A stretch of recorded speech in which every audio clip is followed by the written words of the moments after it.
Marcus Carter picked up the check, looked at it, and tore it in half. The sound was small in that enormous room, a clean, sharp rip, but Victoria Hayes flinched like he'd fired a gun. "I don't want your reward," Marcus said. His voice was quiet. That was the worst part. He wasn't angry. He wasn't performing. He meant every word. "I want you to look me in the eye and tell me the work was good. That's it. That's all I came here for." Nobody moved. Not Patricia. Not the two men in suits standing near the door. Not Victoria Hayes' Billionaire Forbes cover. A woman who had fired executives without blinking, who was now standing in her own home, holding two pieces of a check she had just watched a man in work boots destroy without hesitation. She had called him to fix a fence. She had no idea he was about to fix something in her that had been broken for 20 years. Drop your city below. I want to see how far Marcus's story travels. Subscribe and hit the bell, because what happens next, nobody saw it coming. Not even him. The alarm on Marcus Carter's phone went off at 4:47 in the morning. Not 4:45. Not 5:00. 4:47. Because that was the exact time he needed to start Ava's oatmeal, so it would be the right temperature when she sat down at 5:15. Not too hot to burn her tongue. Not too cold that she'd push it away and ask for cereal instead. He had figured out the precise 13 minutes it took that old gas stove to get it right, and he never missed that window. Not once in 3 years. Marcus swung his legs off the edge of the pull-out couch he had given Ava, the only bedroom in the apartment, and sat still for a few seconds in the dark. It was a habit he'd developed without realizing it. Just sitting. Just breathing. One moment before the day started pulling him in 12 directions at once. Then he stood up, rolled his shoulders, and got to work. He moved through the small apartment with the quiet efficiency of a man who had learned to live inside tight spaces without making noise. The kitchen was barely wide enough for 2 people, and it smelled faintly of wood polish and dish soap. Soap, 2 smells that had followed Marcus his entire life, the way some men carried cologne. He stirred the oatmeal. He sliced the banana exactly the way Ava liked it.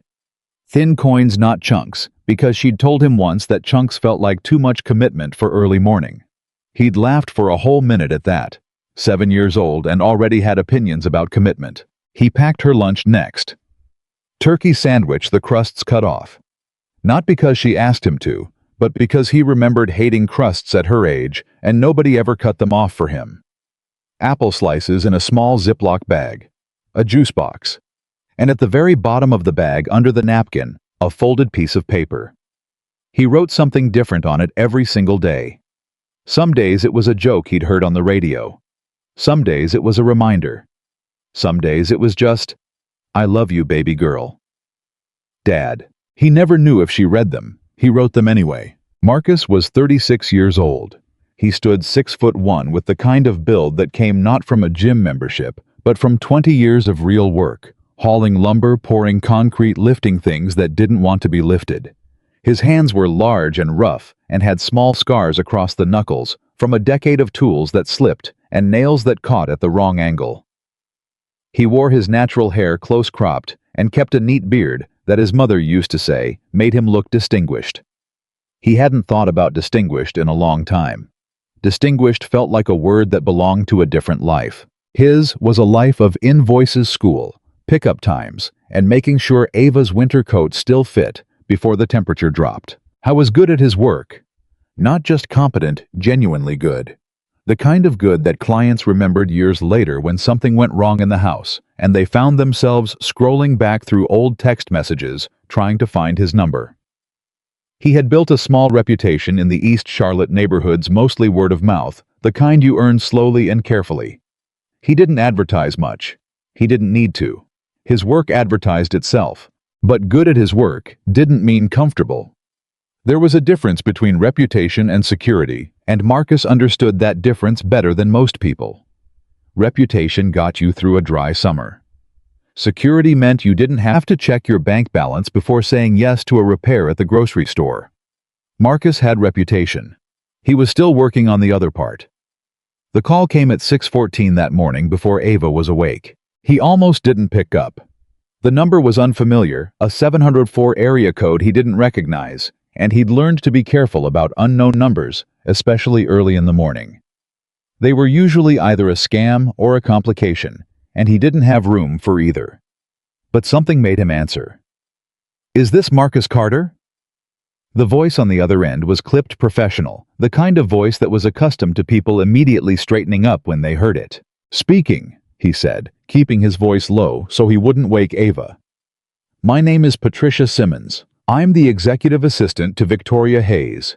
Ms. Hayes requires a contractor for an emergency repair at her Ballantine estate. Your name was given to us by Robert Delgado at Delgado Custom Builds. Are you available today?" Marcus was quiet for a second. He knew Robert Delgado. They had worked together twice 3 years ago, before Robert moved upmarket into the kind of renovation contracts that came with architectural drawings and catered lunches. Marcus had not heard from Robert in over a year. He hadn't expected a referral. "What kind of repair?" he asked. "Perimeter fencing. A section was damaged in last night's storm. Significant damage, approximately 40 linear feet of iron and wood panel fencing along the east boundary. Ms. Hayes needs it assessed and repaired as quickly as possible. She is willing to compensate generously for same-day service." Marcus had 2 jobs that week. One was a bathroom tile repair on Elmhurst that he could push to Thursday. The other was a deck inspection he'd already pushed twice and couldn't push again.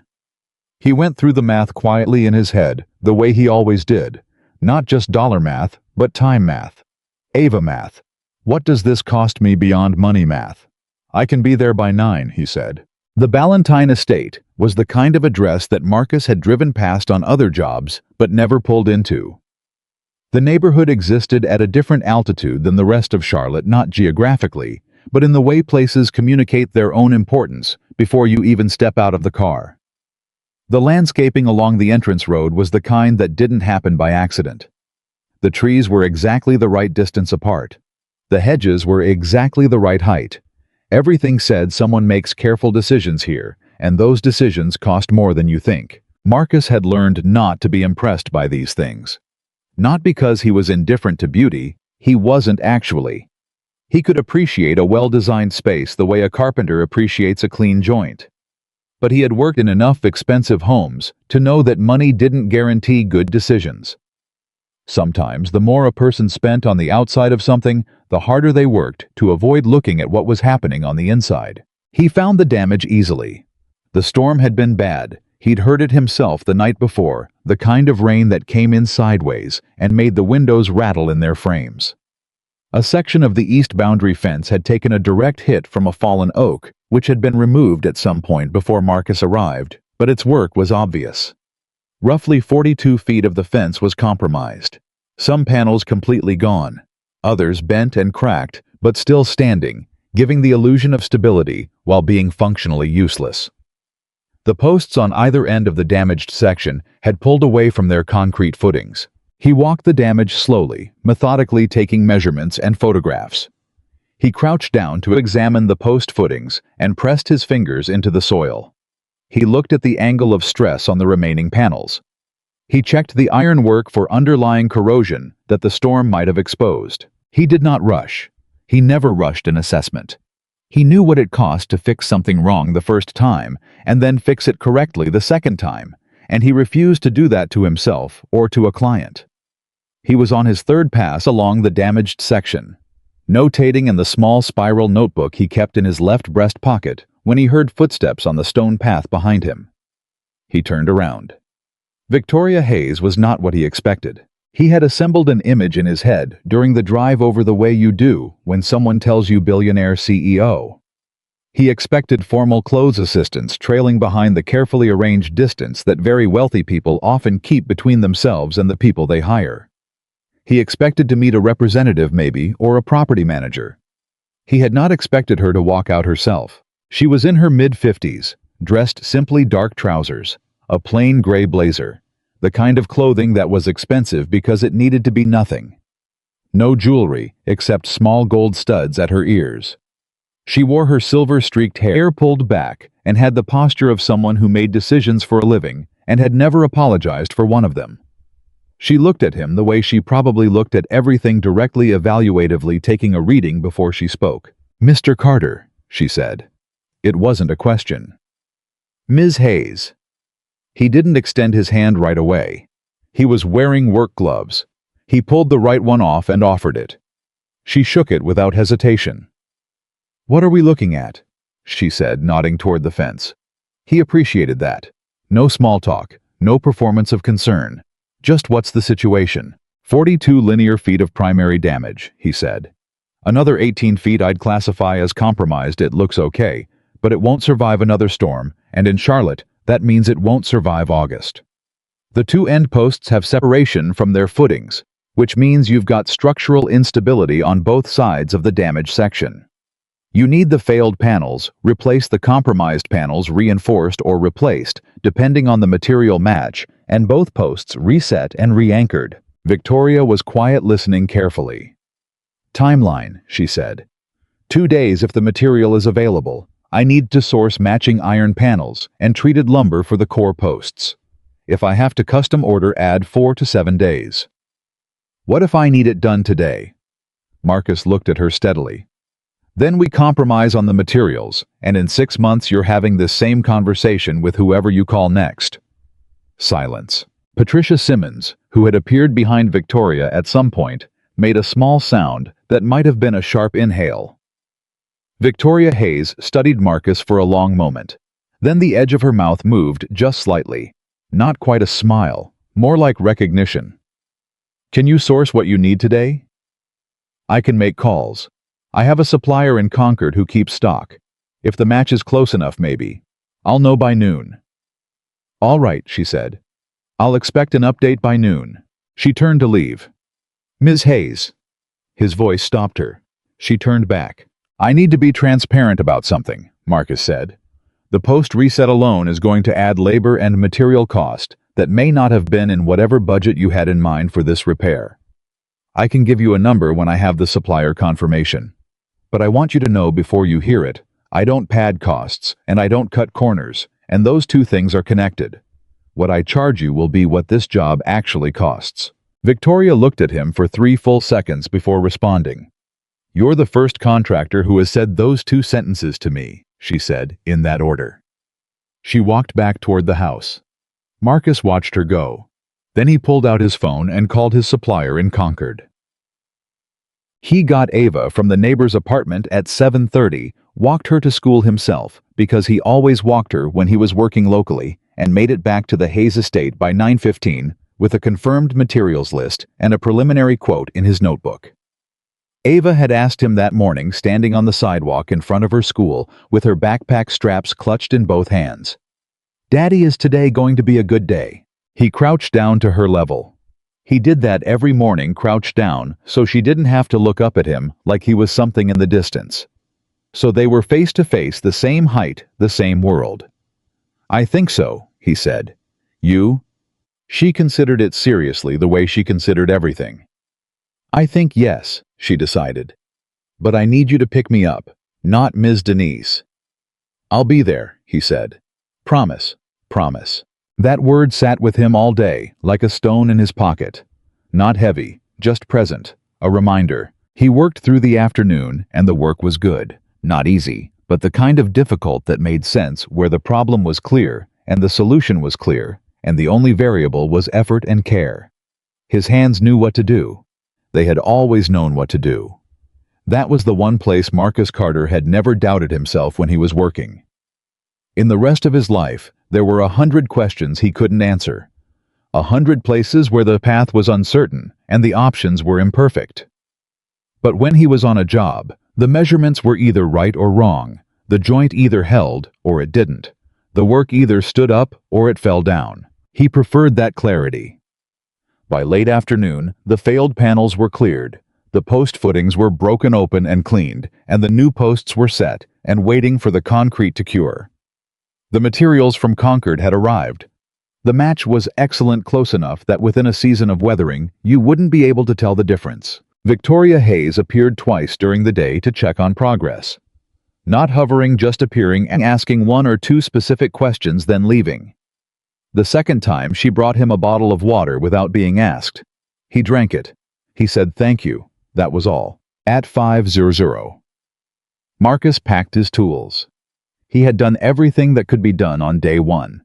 He would return in the morning to complete the panel installation once the concrete had fully set.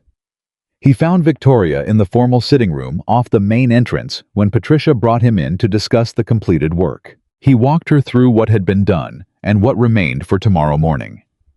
He was precise and unhurried the way he always was when he explained his work.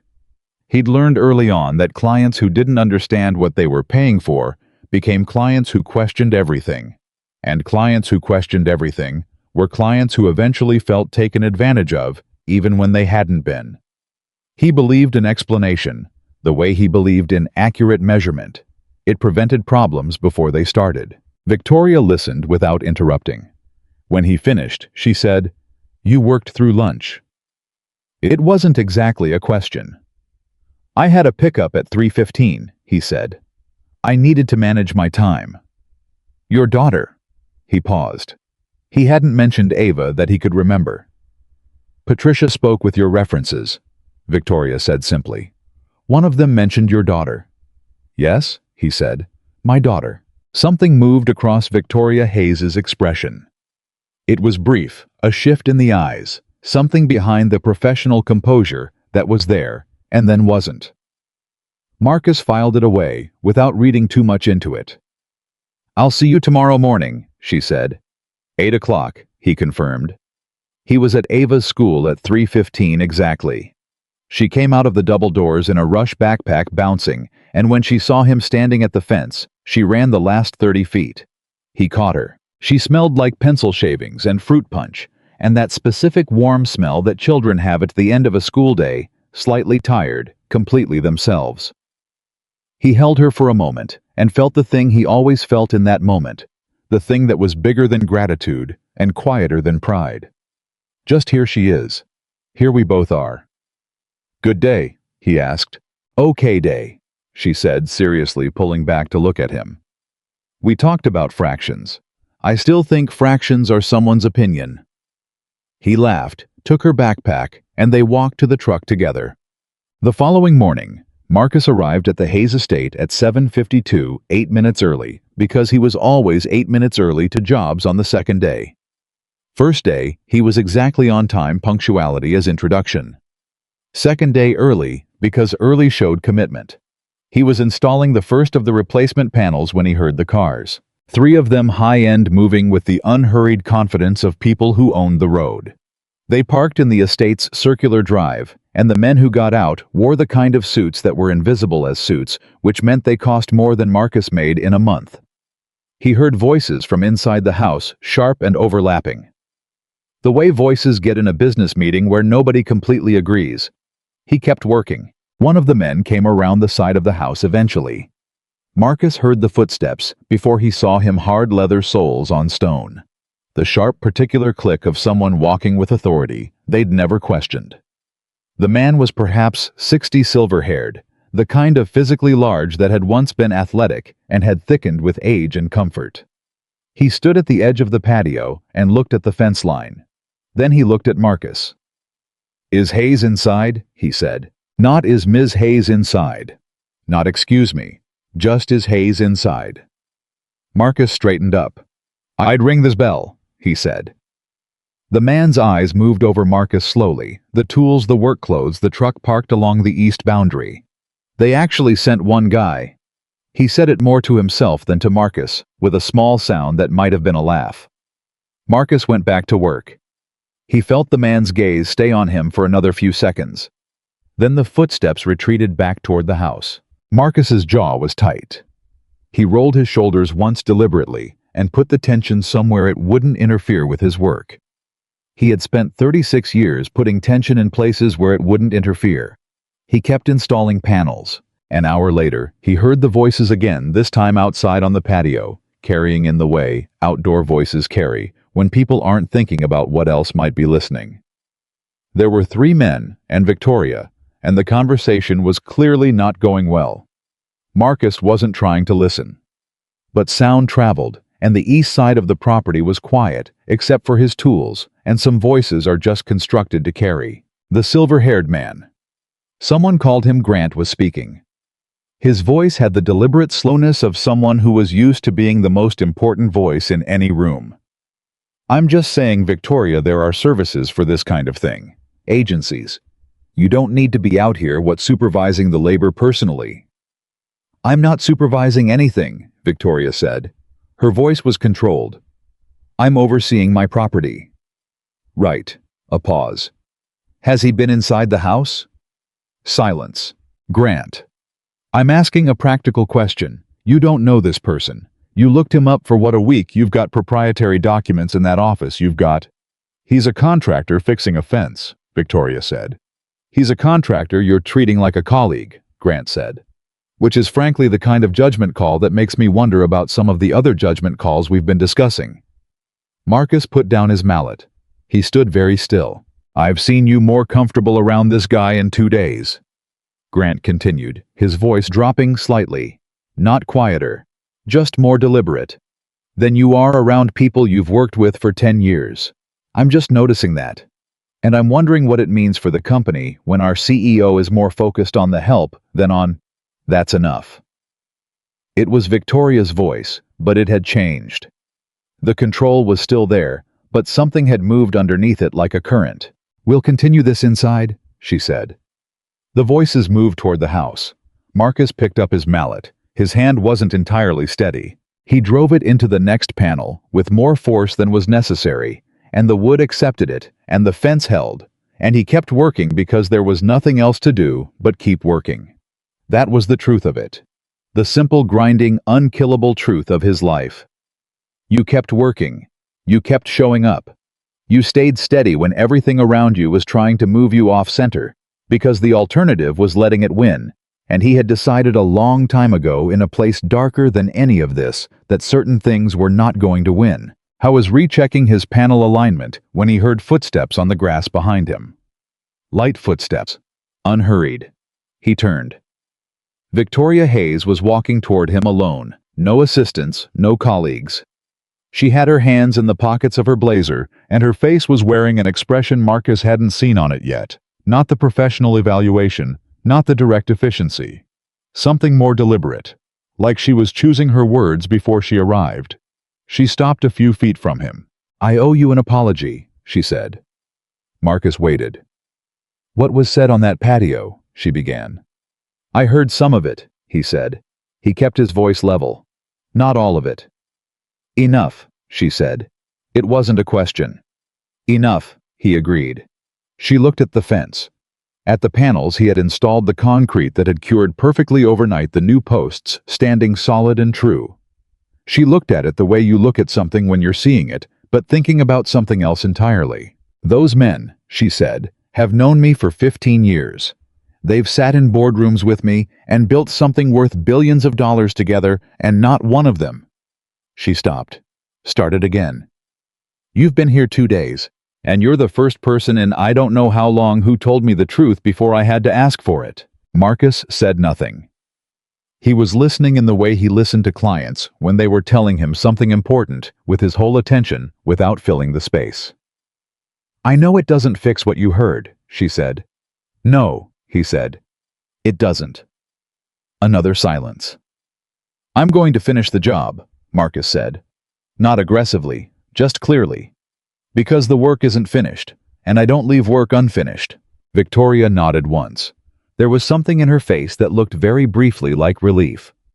When it's done, she said carefully, I'd like to speak with you, if you're willing. He looked at her for a moment. Read her face the way he read material, looking for the thing underneath the surface, the structural quality, what would hold and what would fail. I'll be here until 3, he said. She nodded again and went back inside. Marcus turned back to the fence. He measured the next panel's placement, marked it precisely, and secured it into position. The work held. It always held. He had the fence completed by 1:45. Every panel set, every post solid, every joint sealed. He walked the entire repaired section twice, methodically examining every point of connection, every weld, every angle. He found one panel that sat 2 millimeters off true and reset it. He found one post cap that wasn't fully seated and pressed it down until he heard the click. Then he stood back and looked at the whole thing. It was good work. It was the best version of what this job could be. He felt the quiet satisfaction of that, not pride exactly, because pride was about ego, and this wasn't about ego. It was about the thing matching what it was supposed to be. The reality meeting the standard. He felt that satisfaction in his hands and his back and his shoulders, in the physical memory of every joint he had set and every measurement he had taken. He packed his tools into the truck systematically the way he always did, everything in its place, because he believed that a man who couldn't keep his tools in order couldn't keep much else in order either. When he knocked on the front door, Patricia Simmons led him to a sitting room he hadn't been in before, smaller than the formal one off the entrance. More of a study or a reading room with bookshelves and two leather chairs facing each other and afternoon light coming through tall windows. Victoria was already there. She was standing when he came in. On the small table between the chairs was an envelope. Marcus sat down across from her. He didn't look at the envelope. "The fence is complete," he said. "All work to spec. You'll want to do a light inspection of the paint matching when the panels fully weather, maybe in 90 days. Otherwise, I'd say you're in better shape than you were before the storm." "I walked it while you were packing up," she said. She sat down. "It's exceptional work." "It's honest work," he said. It wasn't false modesty. It was the distinction he'd always made. She picked up the envelope and held it toward him. "Payment as agreed," she said, "and a bonus for the same-day sourcing and the quality." Marcus took the envelope. He didn't open it. He had learned never to open envelopes in front of clients. It changed the nature of the conversation in ways that rarely helped anyone. He put it in his jacket pocket. "There's something else I want to discuss," Victoria said. He waited. "I've been watching how you work for 2 days," she said. "The care you take, the way you communicated the problem before I asked the question, the fact that you corrected a 2mm panel alignment that nobody would have noticed for years." She paused. "I want to know about your business, what it looks like, what you're trying to build." Marcus was quiet for a moment. "I'm trying to build something sustainable," he said. "Something with my name on it that I can be proud of in 20 years. Something that teaches my daughter what it looks like when you do things right." Victoria looked at him steadily. "And what is stopping you?" I was honest because honesty was the only language he knew how to speak consistently.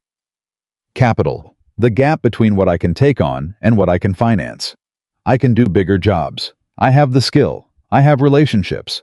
I don't always have the front money to take the risk." She nodded slowly.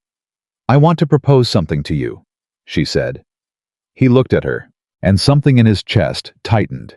Not with excitement, not quite yet, but with the particular alertness of a man who has been given things and had them cost him in ways he didn't anticipate. Who has learned that offers from powerful people often come with geometries that aren't visible from the front.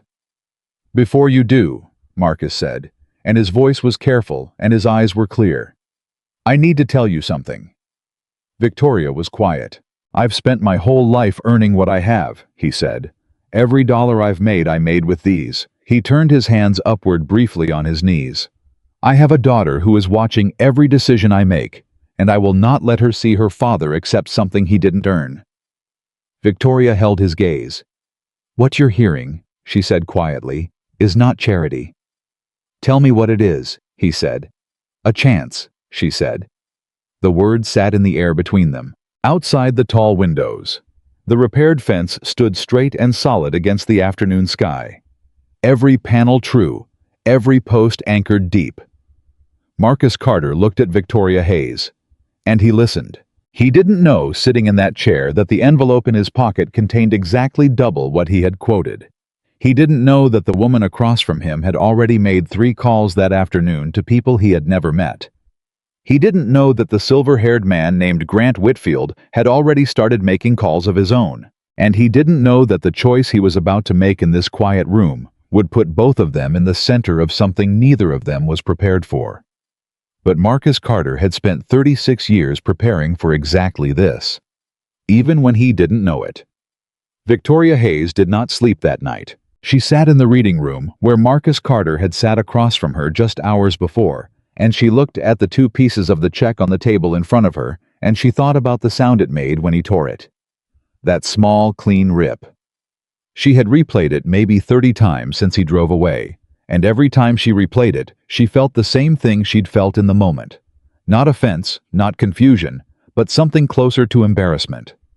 The specific embarrassment of realizing that you had misread someone completely. She had offered him money because that was what she knew how to offer.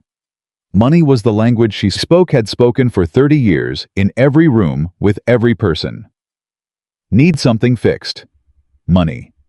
Need someone motivated. Money. Need loyalty, urgency, gratitude. Money moved all of those things. She had built a billion-dollar company on that understanding, and she had never once had reason to question it. Marcus Carter had given her reason in about 4 seconds. She picked up one half of the check and held it under the lamp. The number was still visible on the torn half. It was a significant number. She had written it deliberately, not insultingly large, which could read as condescension, but large enough to communicate real appreciation. She had thought about it. She had been careful. He had torn it without looking at the number. That was the part she kept coming back to. He hadn't looked. He hadn't even glanced at it to see what he was rejecting, which meant the amount was irrelevant to him, which meant this was never about the amount, which meant she had entirely misunderstood what he was asking for when he sat across from her and said, "I want you to look me in the eye and tell me the work was good." Victoria Hayes, who had not misread a business situation in over a decade, had completely misread a man who fixed fences. She set the torn check back on the table. She thought about the way he talked about his daughter. Not with sentimentality, he wasn't that kind of man, she could tell.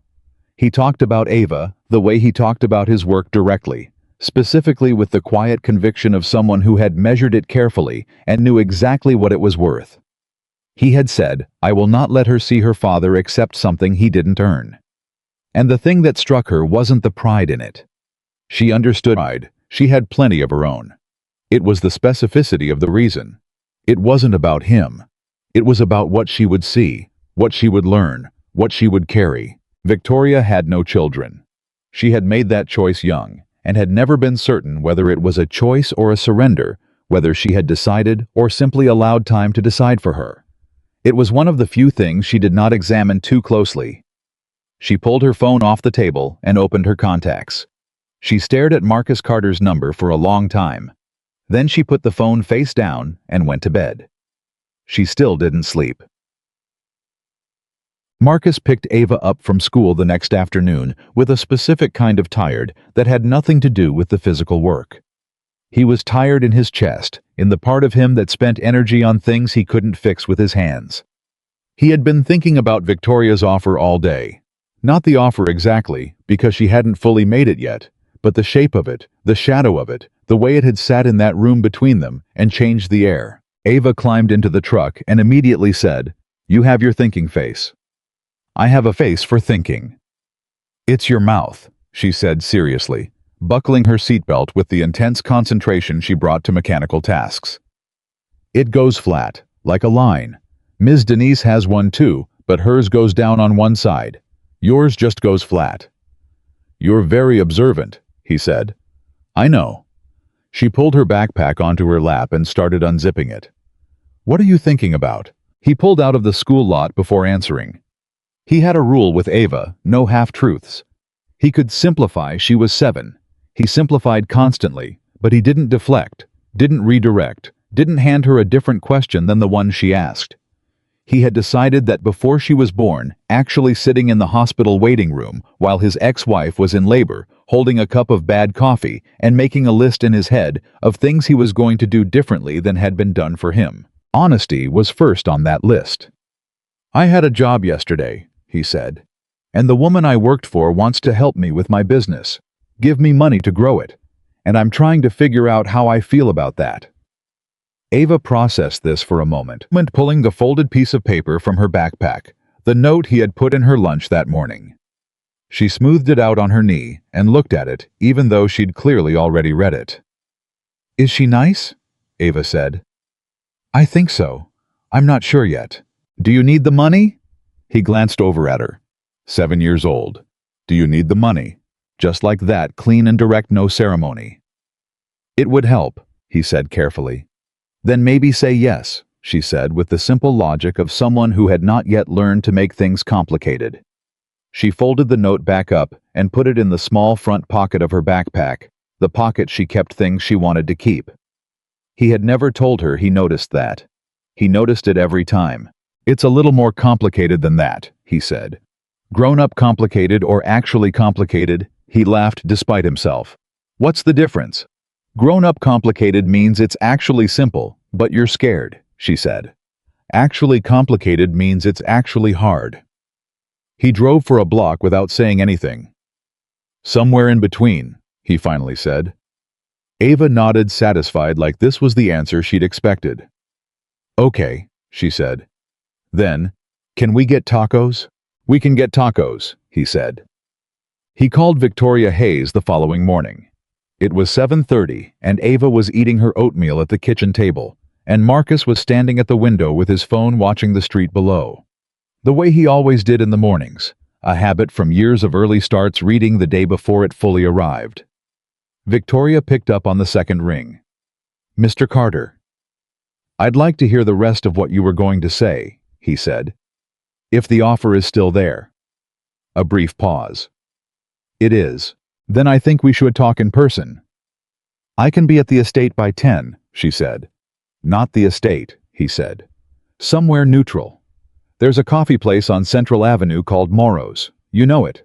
Another pause, slightly longer this time. He wondered if she was calibrating if neutral registered as a challenge, a power move, a test. He wasn't trying to play games. He just didn't want to sit in that reading room again, surrounded by $40 million of architecture, trying to have an honest conversation about his life. I'll find it, she said. He got to Moro's at 9:45 and ordered black coffee and sat at a corner table with his back to the wall, which was where he always sat. Victoria arrived at 10:02, and he noticed she had come alone, no Patricia, no driver waiting outside, that he could see. She was in dark jeans and a simple cream-colored top, and for a second standing in the doorway of a neighborhood coffee shop on Central Avenue, she almost looked like anyone. Almost. She ordered at the counter, black coffee same as him, which he noted without making anything of it, and came to the table and sat across from him. Thank you for calling, she said. I told my daughter about the offer, he said. Victoria looked at him. What did she say? She said if I need the money, say yes. The corner of Victoria's mouth moved. She sounds practical. She's 7, and she's already smarter than most people I know, Marcus said. But she doesn't know everything yet. She doesn't know what it costs to say yes to the wrong thing. Victoria wrapped both hands around her coffee cup and looked at him directly. Then let me tell you exactly what I'm proposing, she said. No performance, no spin. That's all I want, he said. I want to provide capital investment for a construction and restoration company. Your company. Your name on the door, your decisions on the floor, your vision for what it is and where it goes. She paused. I'm not interested in owning a stake in your work ethic. I've seen enough of it in 2 days to know I couldn't improve it if I tried. Marcus was quiet. What I would ask, she continued, is a structured repayment agreement. A loan, essentially. Market rate interest. No penalties for early repayment. A timeline we agree on together. I would have no operational involvement. No board seat. No approvals. My name would not appear anywhere on the company. She stopped. That's the offer. The coffee shop hummed around them. The espresso machine. A conversation 2 tables over, the door opening and closing. Marcus sat with what she had said. He turned it over slowly, the way he turned over a piece of material he hadn't worked with before, looking at the grain of it, checking for flaws. Why? He said. She didn't deflect from the question. Because I've spent 30 years building something, and I've made money, and I've made influence, and I've built a company that will outlast me probably, and I've done very little of it in a way that I'm proud of. The last 2 words cost her something. He could hear it. You reminded me of something in 2 days that I'd lost track of. I don't know exactly what to call it. I'm not trying to buy redemption. I'm not trying to feel good about myself. She paused. I'm trying to do one thing correctly while I still have time to do it. Marcus looked at her for a long moment.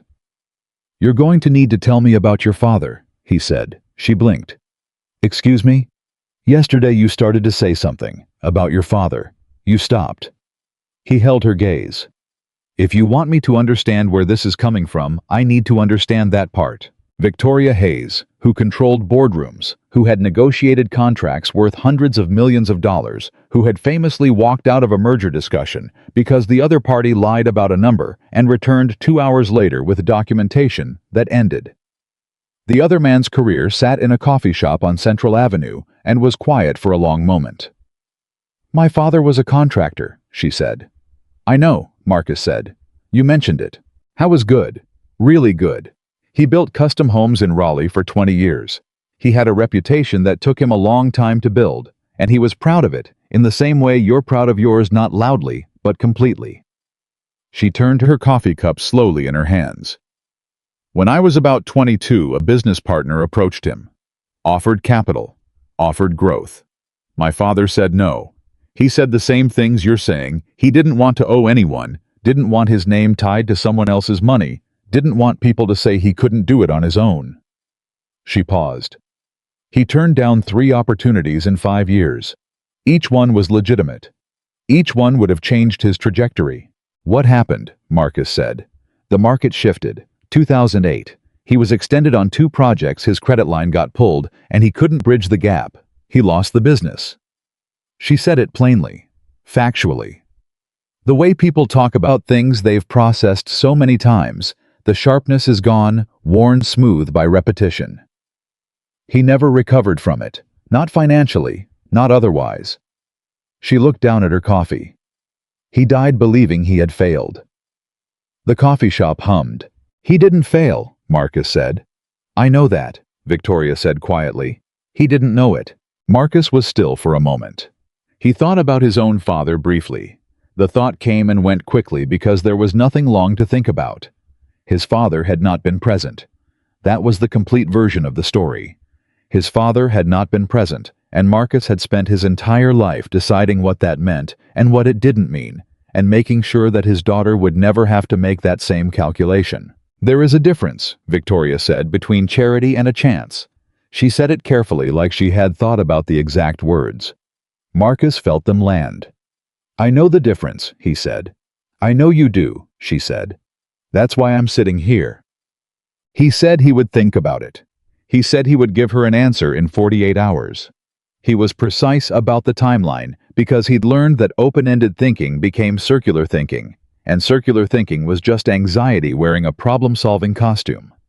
He spent those 48 hours doing what he always did when he had a decision that mattered. He went to work. I had 2 jobs that week.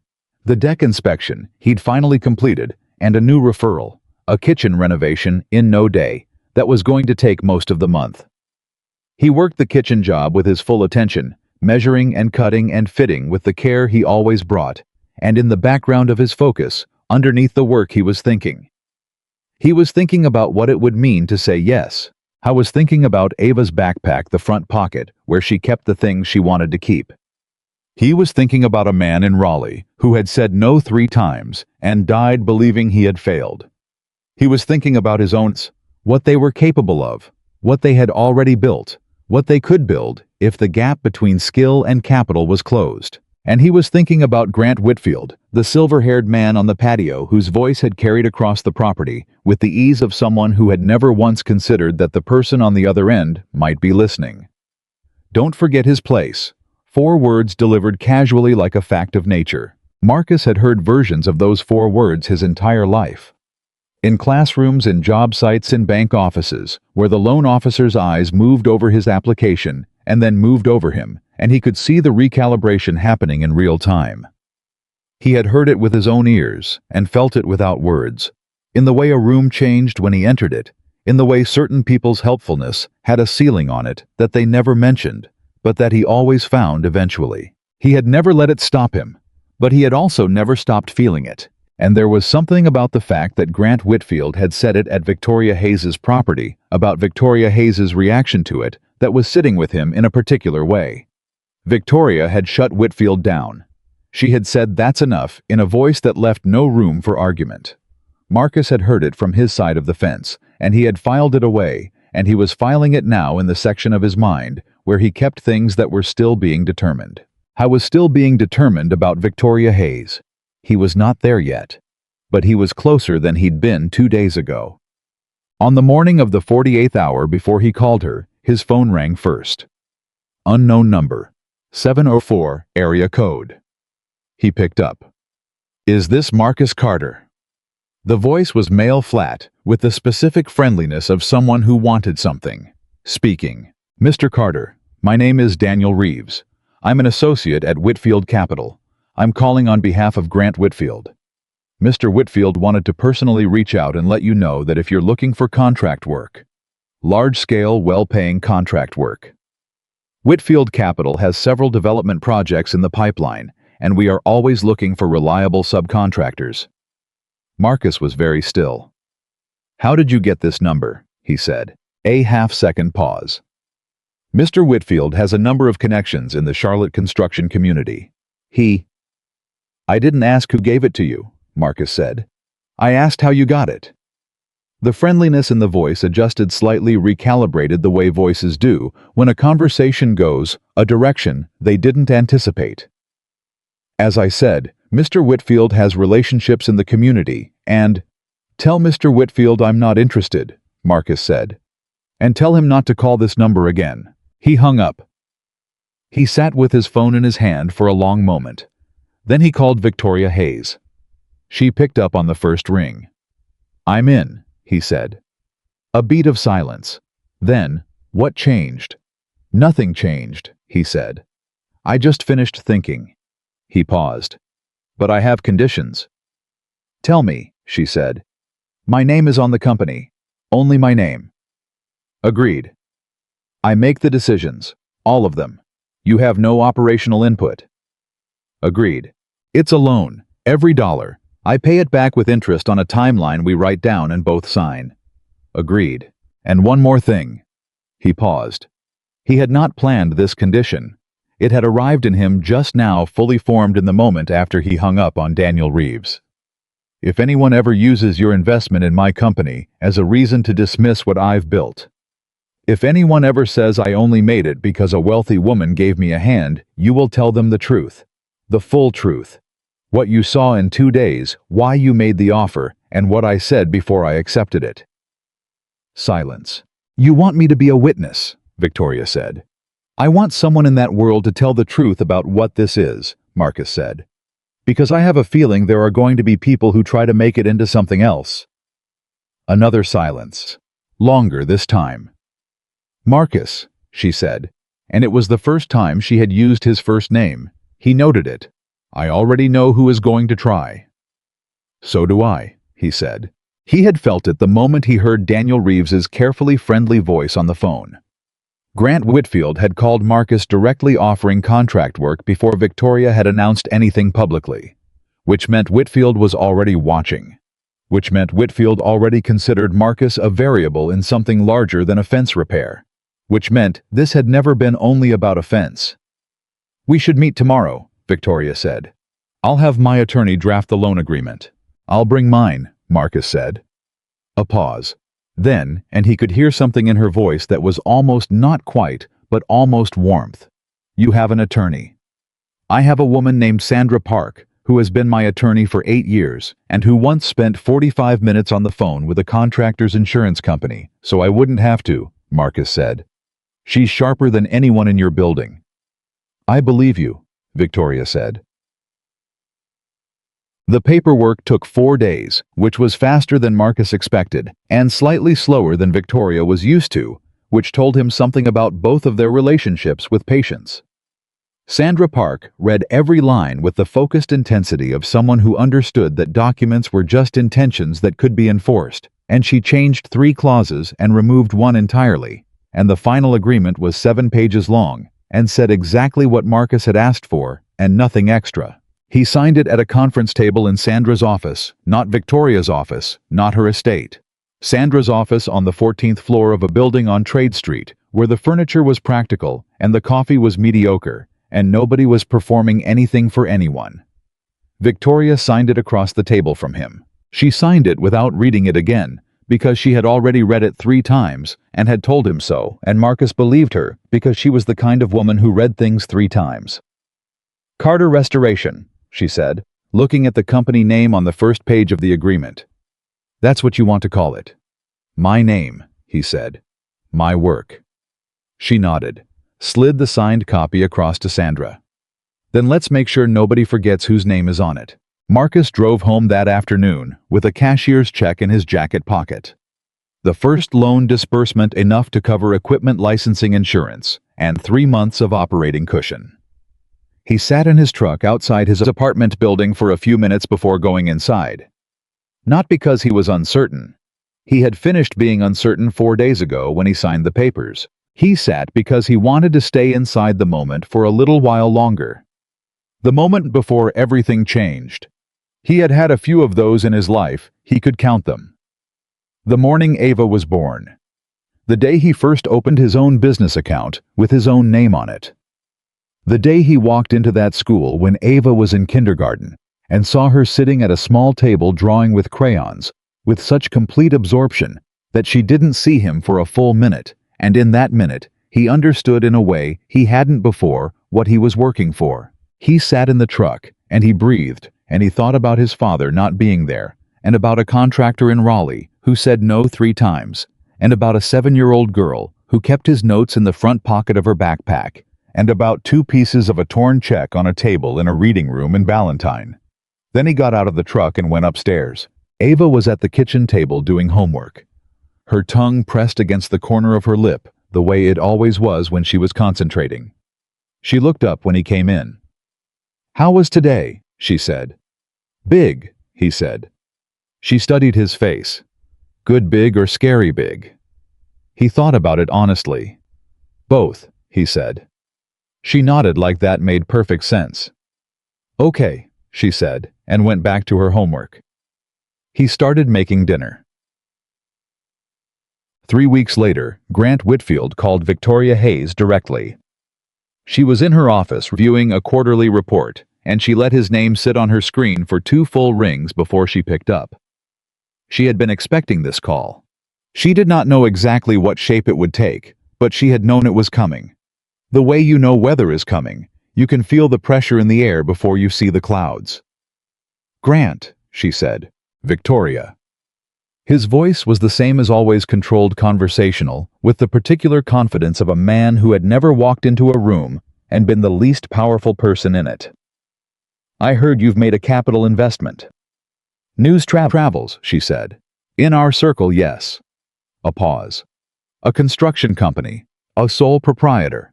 A restoration company," she said. "Owned by a man who does exceptional work and has excellent business instincts." "The contractor," Grant said. The word had a texture to it, not quite dismissive, more deliberate, like he was placing it somewhere specific. "Marcus Carter," Victoria said. "Yes." A brief silence. "Victoria, I have to be honest with you because that's the nature of our relationship." "Then be honest," she said. "This looks like a personal decision wearing a business costume," he said. "And in my experience, those are the decisions that create problems. For you, for the board, for the company's credibility with its partners." "Interesting," Victoria said. "Tell me which of my other investment decisions you'd like to review while we're having this conversation." "That's not.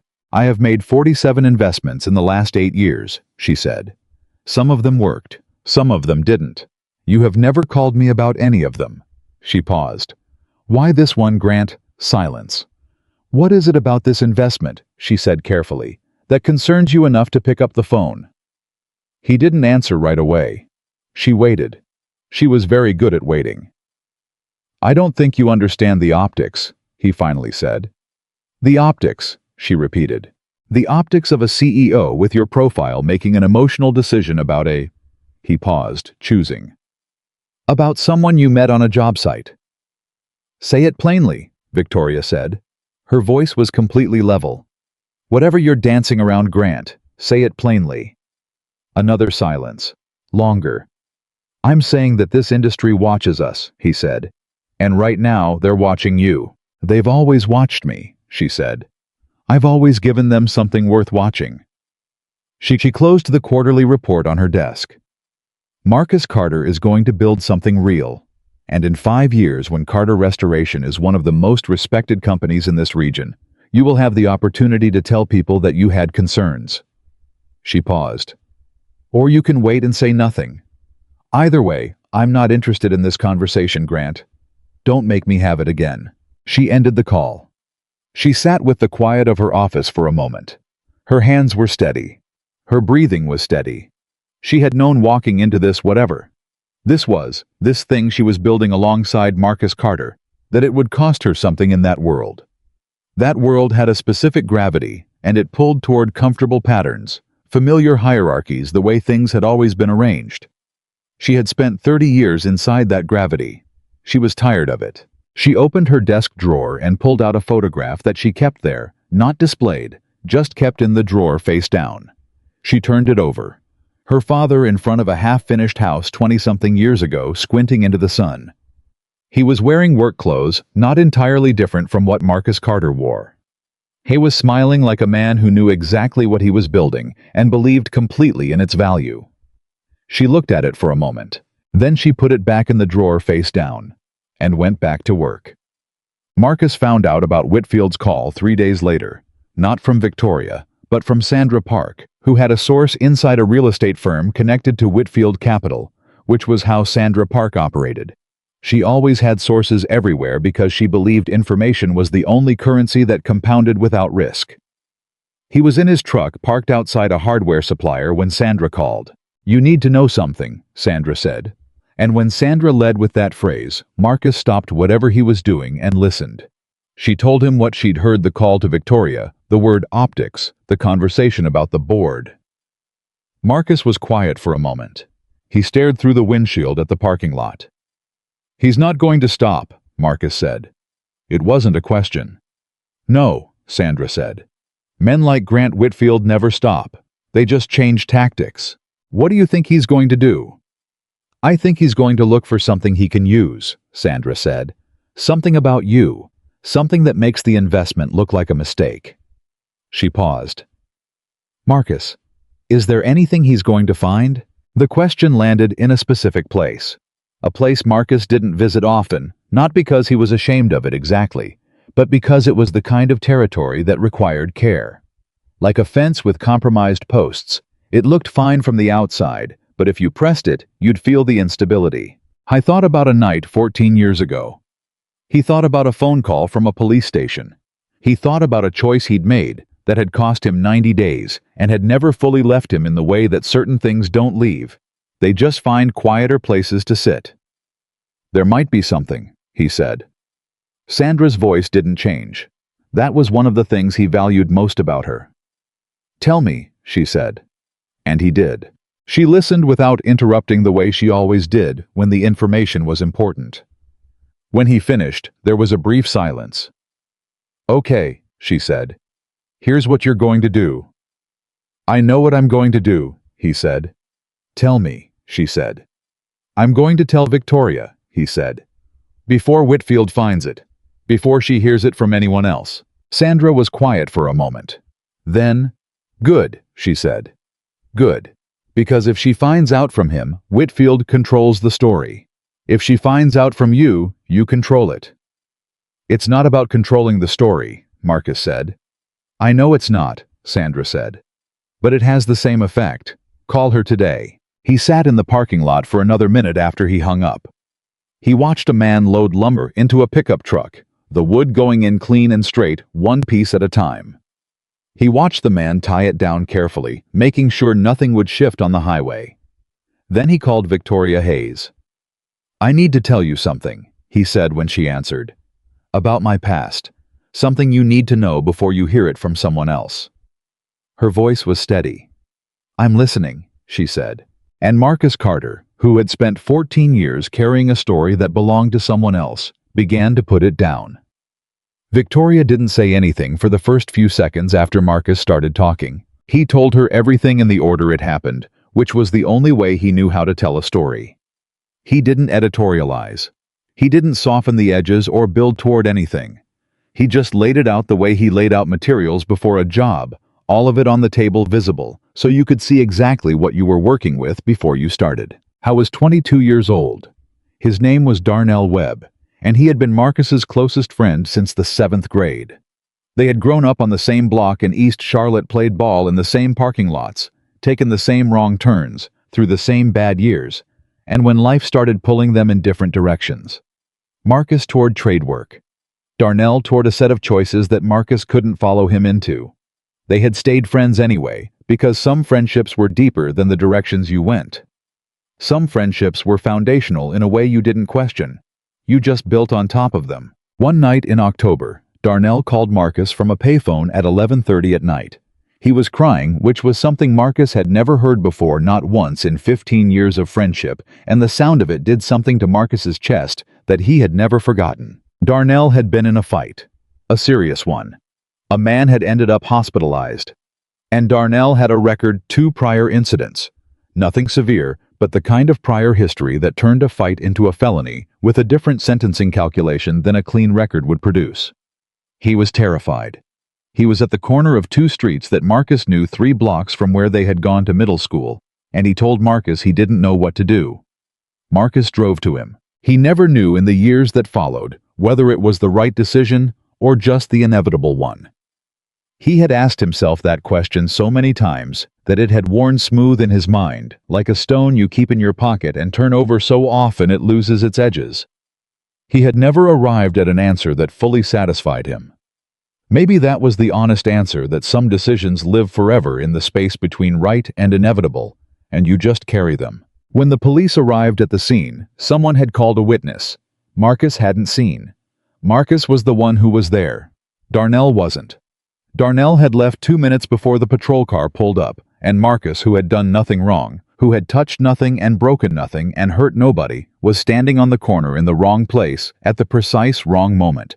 And the story that the night wrote for the police was a simpler story than the real one. He could have told them about Darnell immediately. He could have given them a name, an address, a phone number. He knew exactly where Darnell had gone and why, and he knew that the difference between Marcus Carter walking away that night and Marcus Carter spending time in a cell was a single sentence. He didn't say the sentence. I wasn't entirely sure, even now, why he didn't. Part of it was shock, the speed of what was happening, the patrol officer's hand on his arm, the way the situation had already arranged itself into a shape that was hard to argue with from the outside. Part of it was something older and more complicated than logic. A kind of loyalty that went below thought, that he had absorbed from the block he grew up on, from the specific code of the specific world that had raised him. You didn't give up the people you loved. That was foundational. That was in the concrete. And part of it was something he only understood years later, sitting in the quiet of his apartment with Ava. Asleep in the next room. Something he had never fully admitted to anyone. He was afraid that if he told the truth about Darnell, the truth would destroy Darnell in a way that Marcus couldn't live with.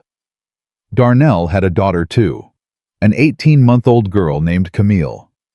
Marcus had held Camille at a cookout 6 months earlier and felt her small weight against his chest and thought, this is the best thing Darnell has ever done. He thought about Camille standing in that corner of his mind, and he said nothing about Darnell, and he spent 90 days in county jail for a crime he had not committed. When he got out, Darnell was on his doorstep. Marcus had looked at him for a long time without speaking. I know, Darnell said. I know, man, I know. No, Marcus said. You don't. You can't. Darnell had tears running down his face, which Marcus registered and then set aside because he was too tired and too empty for other people's emotions right then. He had just spent 90 days in a place that compressed a person that took the space you needed to be yourself and reduced it to nothing. And he had come out on the other side feeling like something that had been through a press thinner and harder and reshaped in ways he was still discovering. I'm going to make it right, Darnell said. You can't make this right, Marcus said. So don't try. Just go be Camille's father. That's the only thing I need from you. Go be her father. He closed the door. He had seen Darnell 4 times in the 14 years since. Each time Darnell tried to bring it up, and each time Marcus shut it down, not with anger, but with finality. He didn't want an apology. Apologies were sounds. He wanted Darnell's daughter to grow up with her father present. That was the only form of repayment that meant anything. As far as he knew, Darnell had delivered on it. He finished telling Victoria all of this in a flat, even voice, sitting in his truck in the parking lot of the hardware supplier with a bag of deck screws in the passenger seat. When he stopped talking, there was silence on the line that lasted long enough for him to register it consciously. Long enough to wonder what it meant, long enough for the part of him that had been braced for this conversation to stay braced. "Marcus," Victoria said. "I know what it looks like on paper," he said. "No," she said. "Stop." Her voice was firm, but not hard. "Stop telling me what it looks like on paper. I'm not reading paper. I'm listening to you." He was quiet. "What you did," she said carefully, "was not a crime. It was a sacrifice. Those aren't the same thing, and I need you to understand that I hear the difference." Something moved in his chest. He didn't let it go anywhere. He'd learned to hold those things still until he was sure of them. "Grant Whitfield is going to find this," Marcus said. "Or he's already found it. Either way, he's going to use it." "I know," Victoria said. "He's going to frame it as proof that you made a bad investment, that you didn't know who you were dealing with. He's going to use it against you." "I know," she said again. "Victoria." He paused. He was choosing his words carefully, the way he always did when the stakes were high. "I don't want anything I've done, or anything about my past, to be used to hurt what you've built. If you need to restructure the loan agreement, if you need to." "Marcus." Her voice cut through cleanly. "Stop." He stopped. "I heard what you just told me," she said.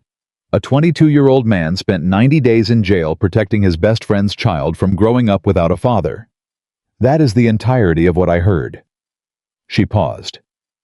"And if Grant Whitfield wants to stand in a room and turn that into a weapon, he is going to have to do it while I am standing right next to you. Do you understand me?" Marcus Carter, who had been braced since the beginning of this conversation, let out a breath he hadn't known he was holding. "I understand," he said. "Good," she said. "Now go finish your job. We'll talk tonight." He didn't tell Ava about the 90 days. She was 7, and some things had a season, and this wasn't their season yet. He had decided long ago that he would tell her the full story of his life when she was old enough to hold it without it crushing something, when she had enough of her own foundation to add weight to without losing her footing. He didn't know exactly what age that was. He thought maybe 15, maybe 12 if she kept growing the way she was growing. What he did tell her that night, sitting at the kitchen table after dinner, was this: "There was something in my past that somebody might try to use to make me look bad, and I told the person who matters most about it myself before they could." Ava looked at him with those eyes she had, brown and serious and absolutely without judgment. "Why would they want to make you look bad?" "Because they're scared of what I'm building," he said. He hadn't thought about it in those terms before he said it, but as he said it, he understood it was true. Ava considered this. "Are you scared?" "A little," he admitted. "That's okay," she said. "Scared just means it matters." He looked at his daughter across the kitchen table. "Who told you that?" he said. She shrugged. "You did. Like a year ago. You said scared just means it matters and brave just means you do it anyway." I didn't remember saying it. He must have said it in passing, one of 1,000 small things he said to her without knowing what would land and what would pass through. The things that landed were always the ones he'd said without thinking, which told him something about how parenting worked that he was still working out. "Okay," he said. "You're right." "I know," she said, and picked up her book. Grant Whitfield moved faster than Marcus expected. The story appeared in a business news blog 11 days later. Not a major outlet, not a newspaper, but the kind of targeted industry publication that people in Charlotte's development and investment community read over their morning coffee. It was framed, carefully written, with a lawyer's sense of plausible deniability. No accusations, just questions. Questions about a recent capital investment by a prominent local CEO. Questions about the background of the investment's recipient. A reference to a public record precisely cited. The word judgment appeared 3 times. Marcus read it at 5:30 in the morning on his phone, standing in the kitchen while the oatmeal cooked. He read it twice. Then he set the phone face down on the counter and stood there for a moment, very still, with his hands flat on the counter and the oatmeal beginning to bubble, and Ava still asleep in the next room. He felt a lot of things in that moment, and he did what he had taught himself to do when he felt a lot of things at once. He sorted them, moved them to their correct places. Anger in one place. Not the consuming kind, just the clean, focused kind that was useful if you didn't let it run loose. Humiliation in another place. He named it honestly because he believed in naming things. And then in a third place, something smaller and steadier than either of those. Resolve. He had known this was coming. He had told Victoria it was coming. He had Sandra Park on his side, and Victoria Hayes on his side, and 14 years of honest work building quietly behind him. And he had 14 days ago chosen to tell his own story before anyone else could tell it for him. That mattered. He held on to that. He turned the oatmeal down to low and called Sandra. She picked up on the second ring, which told him she'd already seen it. "I see it," he said. "I've seen it," she said.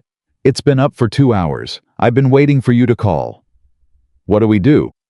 "Nothing reactive," she said immediately. "That's the first rule. Whitfield wants a reaction.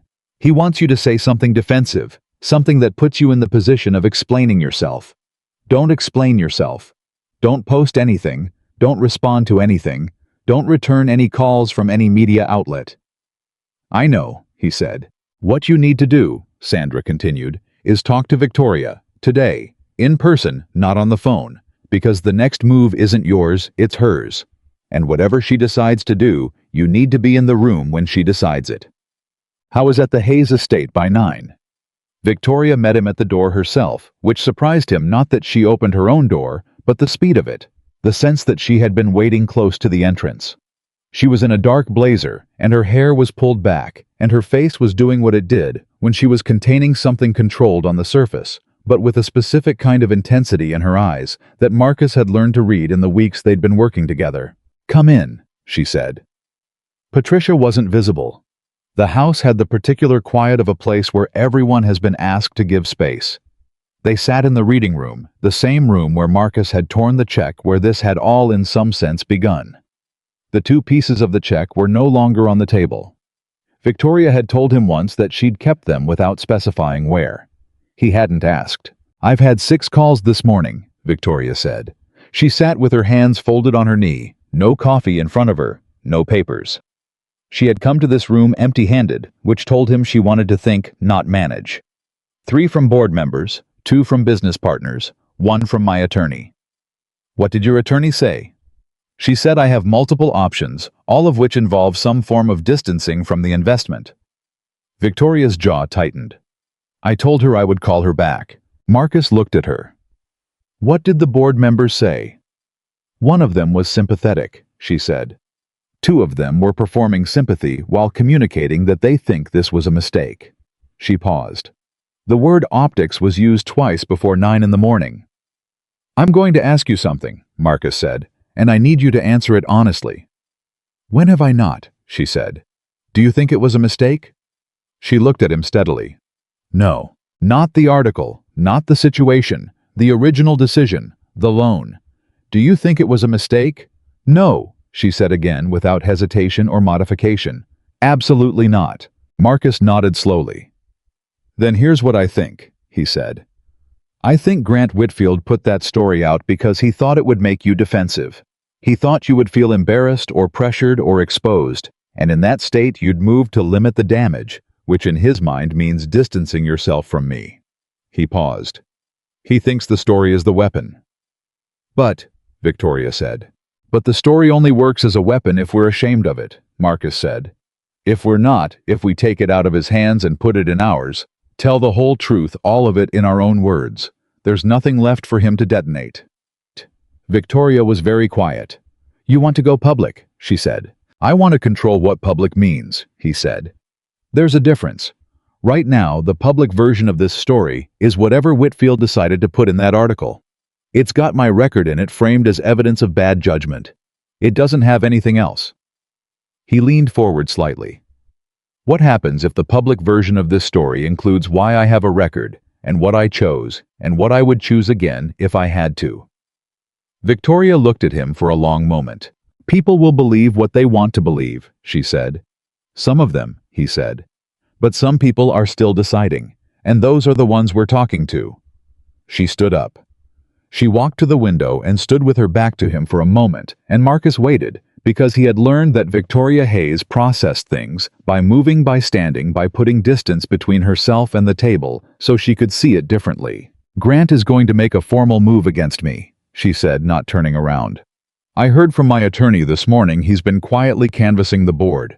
He wants to call a confidence vote within the month. Marcus absorbed this. A confidence vote.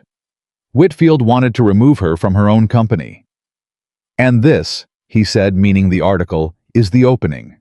This is the opening, she confirmed. She turned around. He's not just trying to embarrass me, he's building a case that my judgment has deteriorated, that I've made emotional business decisions, that I'm not fit to lead. She paused. And he's using you as the evidence. The room was quiet. Victoria, Marcus said. This is bigger than a fence, you know that. I know, she said. If you go public defending this investment, defending me, it's not just a statement about a loan agreement. It's a direct challenge to Whitfield's move against you. It escalates. He held her gaze. I need you to understand what you're walking into before you walk into it. She looked at him with an expression he had not seen on her face before. Not the professional evaluation, not the controlled composure, not the brief warmth she occasionally let through. This was something older and more decided than all of those things. Marcus, she said, I have been walking carefully for 30 years. I have been strategic and measured and diplomatic, and I have managed every relationship and calculated every risk. And I have been so concerned with not walking into anything that I can barely remember the last time I walked toward something. She crossed the room and sat back down across from him. I'm going to call a press conference, she said. Tomorrow morning, I'm going to make a statement about the investment, about Carter Restoration, and about why I stand behind it completely. And I want you there. He felt the weight of what she was saying. You want me standing next to you. I want people to see what I see when I look at you, she said. Not a contractor, not a record, a man who protected a child's father at cost to himself, a man who told me his own story before anyone else could weaponize it, a man who fixed my fence and then told me to my face that he wouldn't pad his costs. She paused. I've been in business for 30 years, and I can count on one hand the number of people who have dealt with me that honestly. Marcus thought about Ava. He thought about her sitting at the kitchen table saying scared just means it matters, and brave just means you do it anyway. There's going to be cameras, he said. Yes. My daughter is going to see this. Yes, Victoria said. And then more quietly, what do you want her to see? He looked at the window.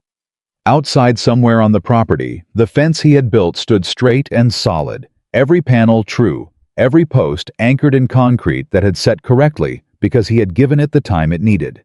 It had been built to last. He had made sure of that. Her father standing up, he said. Sandra Park spent most of that night on the phone, and the rest of it reviewing Victoria's draft statement, which she revised in 4 places, and declared adequate on the 5th pass. Marcus knew this because Sandra called him at 11:30 p.m. to tell him in the same brisk tone she used for everything that he needed to sleep and that she would handle the rest. Sandra, he said. Thank you.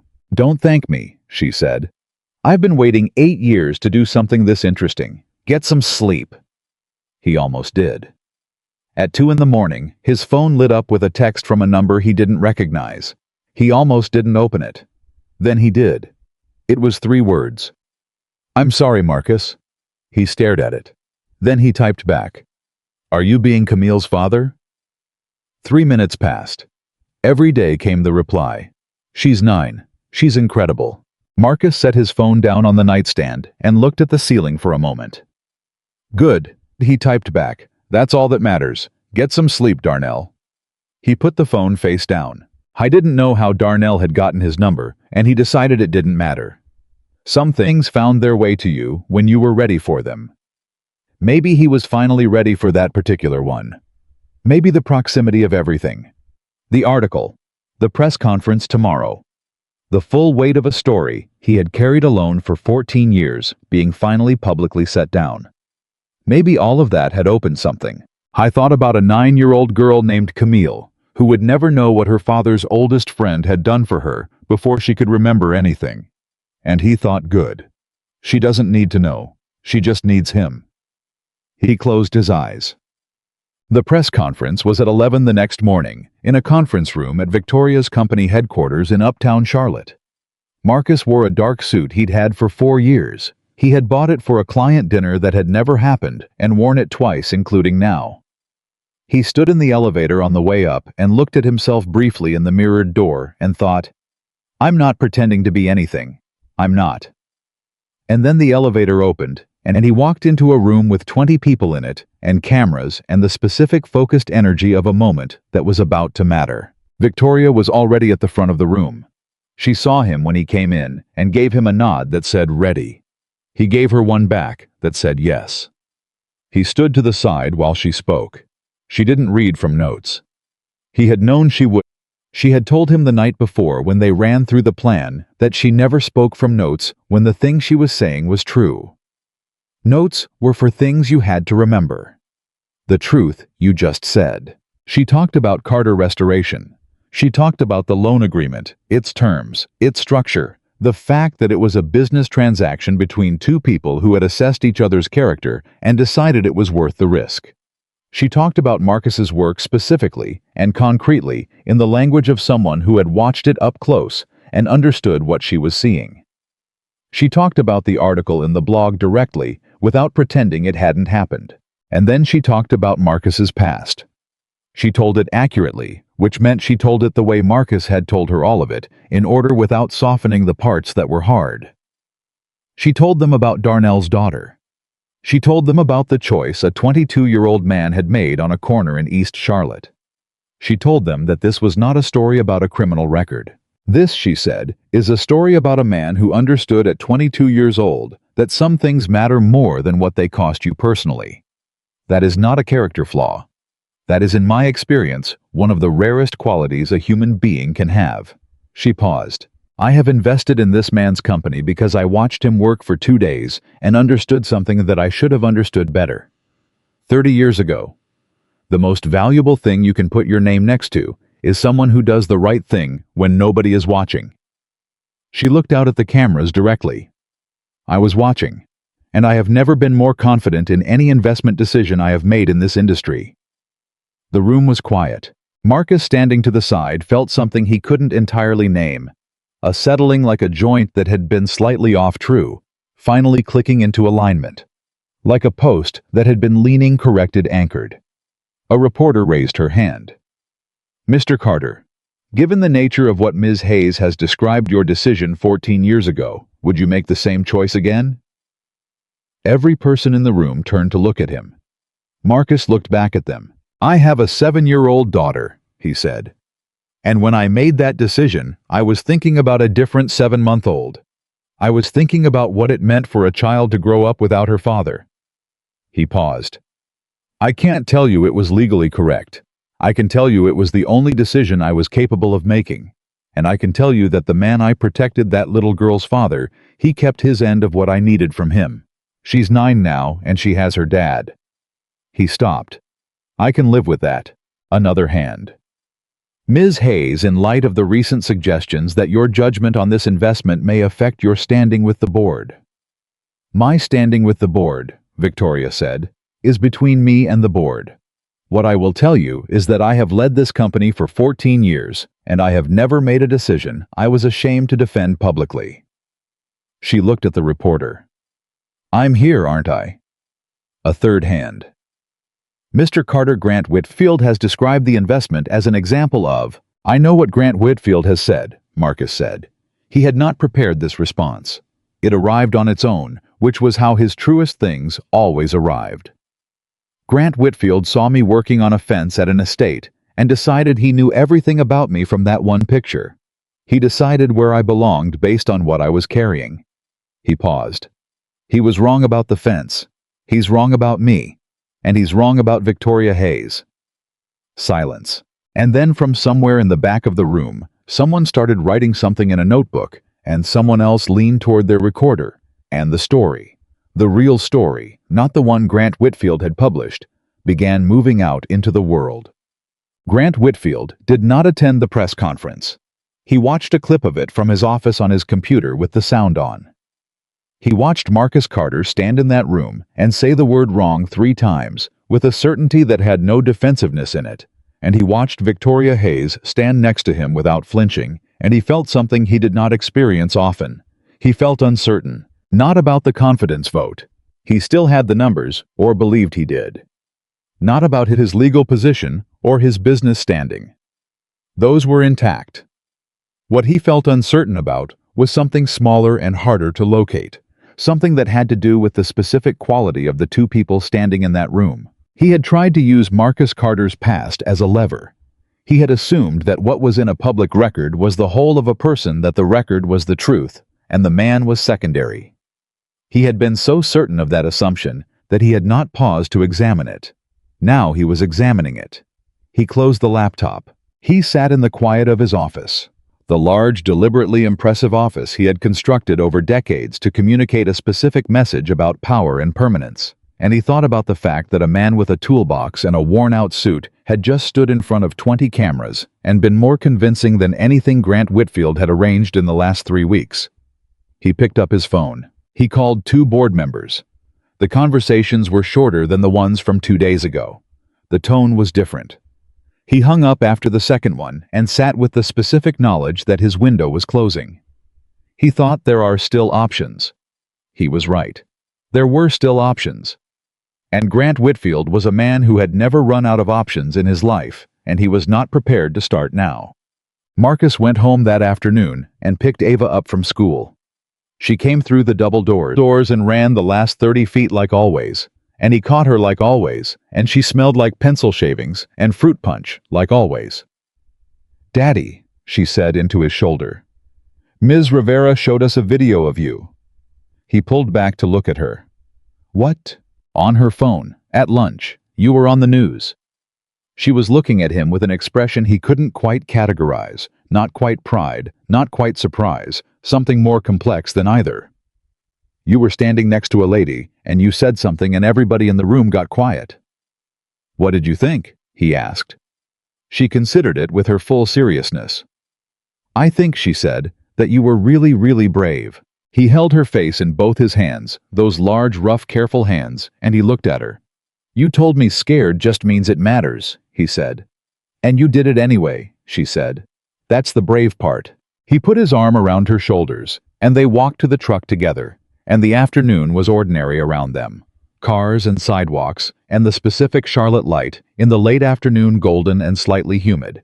And inside that ordinary afternoon was something Marcus was only beginning to understand the dimensions of. Not the press conference, not the loan, not even Carter Restoration, whose accounts were funded and whose licenses were filed, and whose name was already appearing on job proposals that 2 months ago would have been beyond his reach. It was this. Right here. A 7-year-old girl with her backpack straps in both hands, telling her father he was brave in a voice that had no doubt in it whatsoever. He had spent 36 years building toward something. I was beginning to understand it wasn't the company. The press conference changed things in ways Marcus hadn't fully anticipated. Not dramatically, not overnight. He had been alive long enough to distrust anything that moved too fast. But in the days that followed, he felt a shift in the texture of his days, the way you feel a weather change before you see it. Phone calls from contractors who had heard his name and wanted to talk. An email from a property management firm in South Park, asking if Carter Restoration did commercial work. A message from a woman in No Day, who said she had watched the clip of the press conference 3 times and wanted him to handle her kitchen renovation, not because of the press conference, she clarified, but because of the way he talked about his work. That last one mattered most to him. He saved that email. Sandra Park called him 2 days after the press conference with the kind of energy in her voice that she usually reserved for contract wins and courtroom decisions. "You have 9 new inquiries," she said without preamble. "I'm screening them. 3 are legitimate. The others are people who want to attach themselves to the story, not the work. I'll send you the 3. How do you tell the difference? He asked. The legitimate ones ask about your timeline and your licensing, she said. The others ask if you've thought about doing an interview. He told her to send him the 3. He was on the kitchen renovation in no day when his phone buzzed with the text from a number he now recognized immediately. Victoria's personal cell, not the one Patricia managed. Board meeting has been called. Whitfield moved faster than I expected. It's formal now. He read it twice, then typed back, when 2 weeks. Are you ready? A pause, longer than usual. I don't know yet. Are you free tonight? He looked at the tool. He was in the middle of aligning. He pressed it into place, checked the level, then set the tool down and called instead of texting. She picked up immediately. Tell me what happened, he said. Grant called a formal board meeting with a stated agenda of reviewing executive leadership performance. Her voice was controlled, but with an undertone he recognized the same undertone she'd had in the reading room the first day when she was holding more than she was showing. He has 7 of the 14 board members already. He needs 8 to pass a vote of no confidence. Who's the 8th? Marcus asked. A woman named Eleanor Park. No relation to your Sandra. A brief pause. She's been on the board for 11 years. She's known Grant for 30. And she has been the most aggressively silent person on the board since my press conference, which means she hasn't committed to either side, and both of us know it. What does she care about? Marcus said. Excuse me. Eleanor Park. What does she actually care about, not professionally? What does she believe in? Victoria was quiet for a moment. She has a foundation, she said slowly. Workforce development. Training programs for adults transitioning out of the correctional system. Marcus let that land. You're serious, Victoria said. I'm not suggesting anything, he said carefully. I'm asking a question about who she is. She's a woman who has spent 11 years on a board where the words workforce development and correctional system have never once appeared in a strategic discussion, Victoria said. And then slower. Until 2 days ago when they appeared in every news cycle connected to my company. Neither of them said anything for a moment. I think, Marcus said, that you should talk to Eleanor Park. I think, Victoria said, that Eleanor Park might want to talk to you. I went to her office that evening after he finished at the no-day job. He hadn't changed out of his work clothes. He had considered it and then decided against it in the deliberate way. He made deliberate decisions, not because it was a statement, but because showing up as exactly what he was had never failed him the way showing up as something else had. Victoria met him in the lobby, and they rode the elevator up together without talking much. She had on the same dark blazer she'd worn at the press conference, or one identical to it, and she was carrying a folder that she held against her side in a way that suggested she wasn't planning to open it. Eleanor is already here, Victoria said as the elevator rose. She called me. That was unexpected. What did she say? She said she had some questions. Victoria looked at the elevator doors. She said they weren't for me. The elevator opened. Eleanor Park was in her late 60s, with close-cropped white hair and the direct physical stillness of someone who had stopped performing things for other people a long time ago. She stood when they came in, and she looked at Marcus with an evaluative attention that reminded him briefly of Victoria the first morning on the property, the kind of looking that was actually listening. Mr. Carter, she said. Ms. Park, he said. They shook hands. She had a firm handshake, direct, no adjustments for gender or age. He respected that immediately. They sat at a small conference table, just the 3 of them, no assistants. Victoria set the folder on the table and didn't open it. Eleanor looked at Marcus and said without any preamble, Tell me about the 90 days. Not tell me about your record. Not tell me about what happened. Tell me about the 90 days. Like she already understood it was a duration, not a definition. He told her. The same way he'd told Victoria, in order without editorializing all of it visible. Eleanor listened with her hands folded on the table and her eyes on him, and did not move, or interrupt, or make the small sounds people make when they're performing empathy. She just listened. When he finished, she was quiet for a moment. Camille, she said. That's the little girl's name. Yes, he said. She's 9 now. As of 2 months ago, he said. So I'm told. Eleanor looked at him steadily. Do you know how many men I've worked with through my foundation who made a different choice than you made that night? Who chose themselves over the child in the equation? He held her gaze. I can guess. Most of them, she said. Not all, but most. She paused. And the ones who didn't, the ones who made the choice you made, they're the hardest ones to help afterward. Because they carry it differently. They don't carry guilt. They carry the weight of a right thing that cost them something, and that weight doesn't dissolve with time. It just becomes part of how they stand. She looked at the folder on the table. I've been on this board for 11 years, Eleanor said. I have watched it make decisions about capital and strategy and market positioning and executive compensation. I have been part of decisions I was proud of and decisions I was not. And in 11 years, I have never once been asked to consider whether the way a company conducts itself has anything to do with the character of the people it chooses to stand next to. She looked at Victoria. Until 2 days ago, she said, when Victoria stood in front of cameras and talked about a man who does the right thing when nobody is watching. Eleanor's voice was even, but with something beneath it, not quite emotion, more like pressure, the kind that builds slowly behind something solid. That is the first board-connected statement I have been proud of in 4 years. Victoria was very still. Eleanor, she said carefully, I need to know what you're telling me. Eleanor picked up her phone and made one call right there at the table. It lasted 45 seconds. She said, I've made my decision. Tell Grant I'll speak with him in the morning. Then she ended the call and set the phone down. I'm telling you, she said, that Grant Whitfield does not have his 8th vote. The room was quiet. Victoria let out a breath, barely audible, but Marcus caught it, and he understood exactly what it cost her to let that breath out in front of other people. She was not someone who showed relief easily. It was a kind of currency she rarely spent. Thank you, Victoria said. Don't thank me, Eleanor said, and Marcus heard Sandra Park's voice in his head, saying the same words in the same rhythm, which made him want to smile. I'm not doing this for you, Victoria. Or not only for you. She looked at Marcus.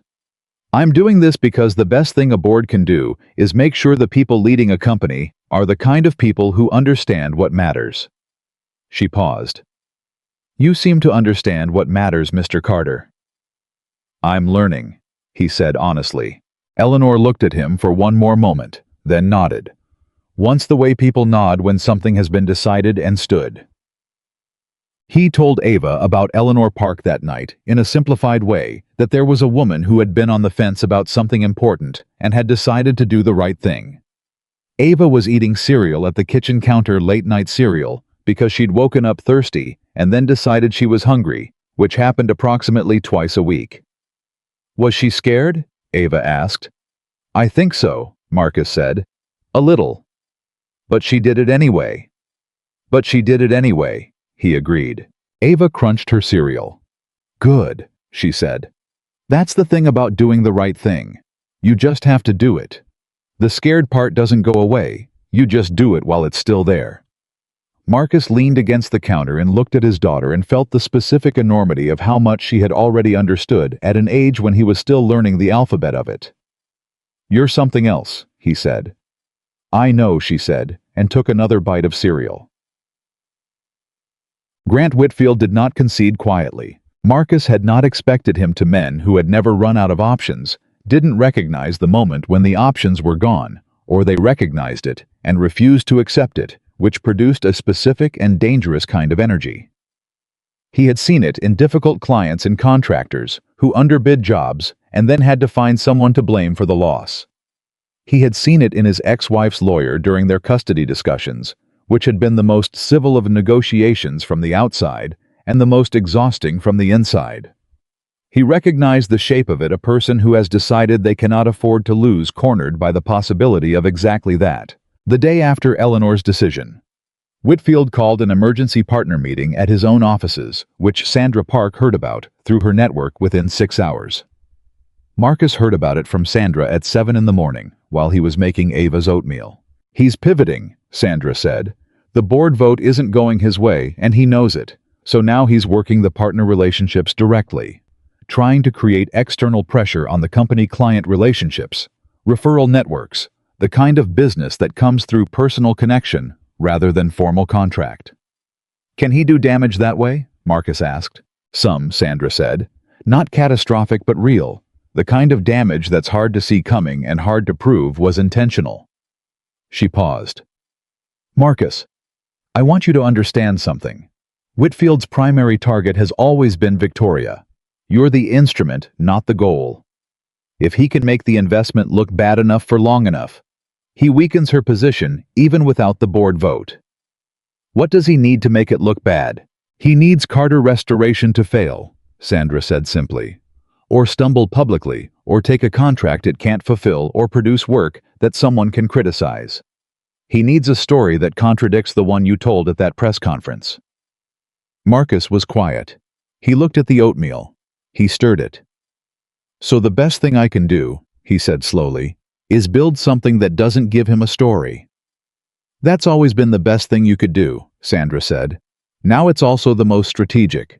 He almost laughed. He appreciated Sandra's particular talent for making the right thing and the practical thing arrive at the same destination. I have 3 proposals out, he said. 2 residential, 1 light commercial. If even one of them closes in the next 3 weeks. Close all 3, Sandra said. Sandra. I know. Close what you can. Do the work you've always done. I'll handle the legal side. He sent Ava to school. He went to work. The first proposal closed 4 days later. A residential restoration project in Dilworth, a century-old craftsman home, whose owners, a couple in their 60s named the Garners, had met Marcus through a client referral and had called him after watching the press conference clip. They wanted the back half of the house gutted and restored to period-accurate materials and methods, which was the kind of work Marcus loved most. The kind that required not just skill, but knowledge. The deep, specific knowledge of how things were built before shortcuts existed. He signed the contract with the Garners on a Thursday afternoon at their kitchen table with a cup of coffee. He didn't need, and a handshake he very much did need, and he drove home feeling the particular satisfaction of a door opening after a long knock. The second proposal.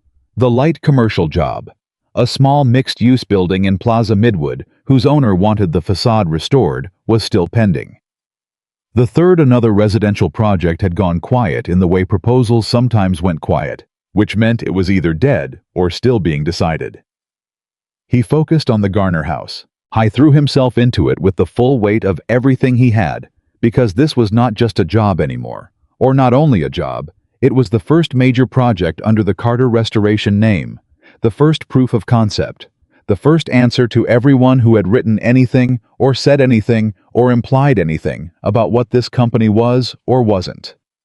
He hired 2 subcontractors. He trusted absolutely a man named Jerome, who he had worked with for 6 years, and who could match period woodwork with a precision that still impressed Marcus every time he saw it, and a woman named Keisha, who ran her own plumbing and structural work, and who was, in Marcus's honest assessment, a better problem solver under pressure than anyone he had ever met on a job site. He introduced them to the project on the first morning by saying, "This one matters, not differently than every other job matters.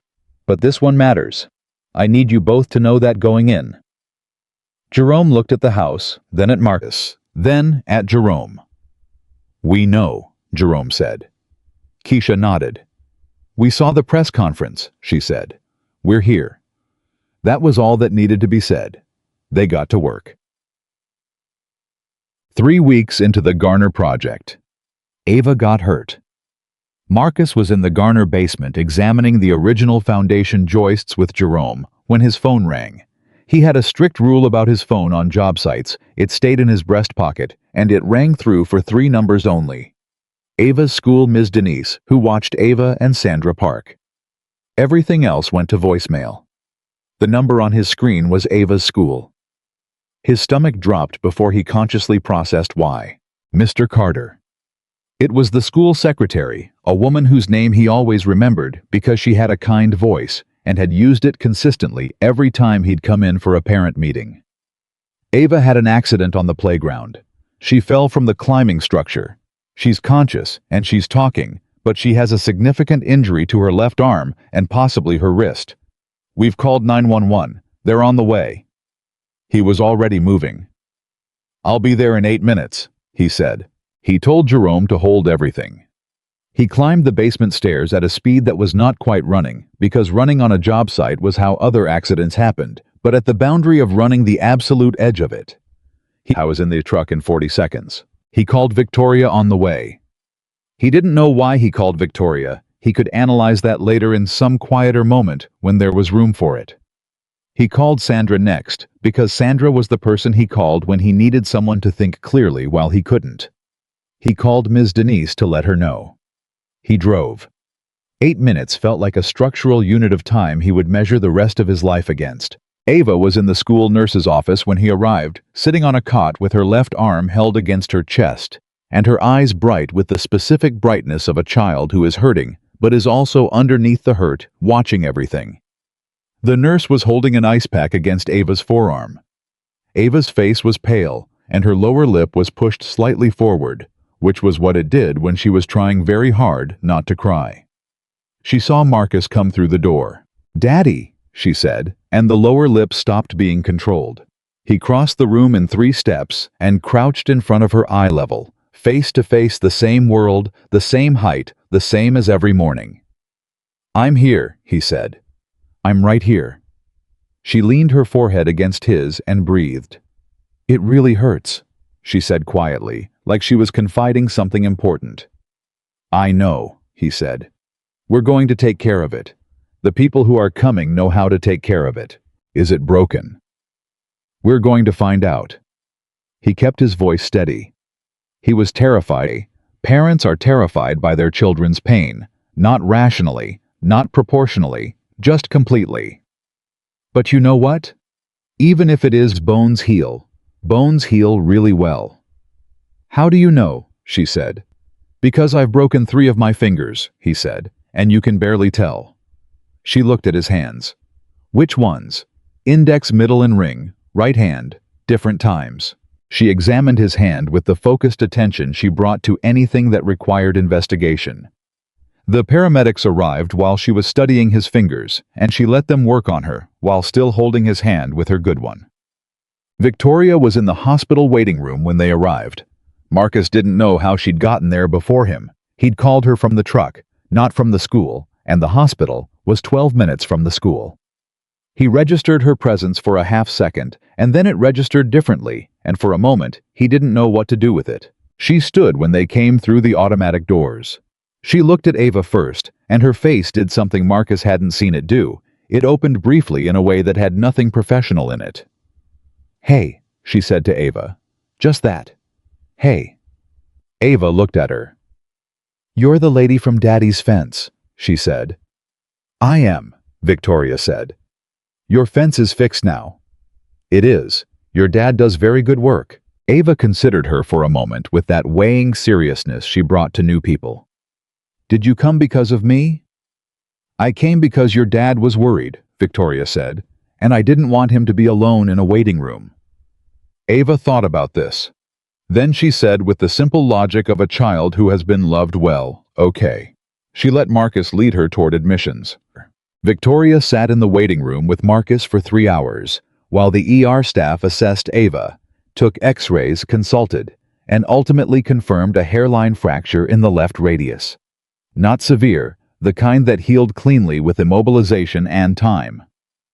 The orthopedic resident was reassuring in the specific way that doctors were reassuring when the news was genuinely good, and they knew it, not performing optimism, but reporting it. Marcus received this information with his hands clasped between his knees in the plastic waiting room chair and his eyes closed for a moment.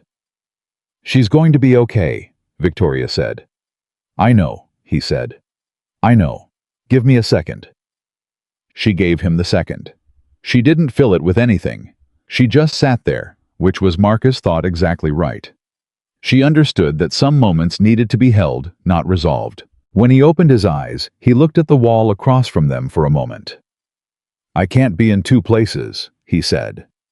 It wasn't a statement aimed at anything specific. It was just something that was true, something that was always true. The central mathematical problem of his life. "I know," Victoria said. "I have the Garner project. I have Jerome and Keisha on the floor. I have proposals pending. I have Marcus." He stopped. "You have a daughter with a broken arm," Victoria said. "That's what you have today." He looked at her. "Jerome can hold the Garner project," she said. "You hired him because he's capable. Let him be capable." She paused. "You have been managing every variable in your life simultaneously for so long that you've forgotten that some variables are allowed to wait." He was quiet for a moment. "You sound like you know something about that." "I spent 20 years not having children," she said, "because I was afraid I couldn't manage the variable." She said it plainly without self-pity or performance. "That's a long time to let fear do math for you." He held her gaze. Something passed between them in that moment. Not the business relationship, not the investor and the entrepreneur, not the fence and the check and the press conference. Just two people sitting in a hospital waiting room, telling each other the truth. "Thank you for coming," he said. "Don't," she said. "Don't thank me." "Victoria, I wanted to be here," she said it simply. "That's not something you thank someone for. That's just something that's true." He nodded. He let that be true. Ava came out of the examination room with a soft cast on her left forearm and a very specific expression on her face that Marcus recognized as her post-crisis expression, slightly tired, slightly proud, with a layer of something underneath that was processing everything at its own pace. She saw Victoria still in the waiting room and stopped. "You waited," she said. "I waited," Victoria said. Ava walked over to her. She stood in front of Victoria, with her casted arm held against her chest, and looked at her with the full weight of 7 years of observation and judgment. "Daddy says the most important thing about a person," Ava said, "is what they do when nobody is making them do it." Victoria looked at her steadily. "Your dad is right about that." "You didn't have to wait," Ava said. "Nobody made you." "No," Victoria said. "Nobody made me." Ava nodded slowly, as if a calculation had been completed. Then she reached out with her good arm and took Victoria's hand for a moment. Just a moment. Just the brief warm pressure of a small hand, and then she let go and turned to her father. "Can we get tacos?" she said. Marcus laughed. Not a polite laugh or a relief of tension laugh, but a real one from somewhere low and honest. "We can absolutely get tacos," he said. Victoria stood and straightened her blazer. "I'll let you come," Ava said. She said it the way children said things they'd already decided, without the upward inflection of a question, without the tentativeness of an invitation. Just come. A statement of what was going to happen. Victoria looked at Marcus. He shrugged, and his mouth was doing the thing it did when he was trying not to smile and failing. "She's the boss," he said. They sat in a corner booth at a taco place on Central Avenue that Marcus had been going to since before Ava was born, and Ava ate her tacos with her right hand and explained to Victoria with complete authority the correct way to build a taco from bottom to top. Victoria listened with the kind of attention she usually gave to financial statements, and when Ava's back was momentarily turned, she caught Marcus's eye, and something in her face was so different from every face she had shown him in that boardroom at that estate, in that reading room, so unguarded and specific and present that Marcus had to look away briefly. He looked down at his taco. "He thought I didn't know 3 weeks ago that any of this was possible. Not the company, not Carter Restoration, or the Garner Project, or the press conference. He had believed those things were possible, had worked toward them, had made them possible, had signed the papers and hired the people and begun the work. What he hadn't believed was this.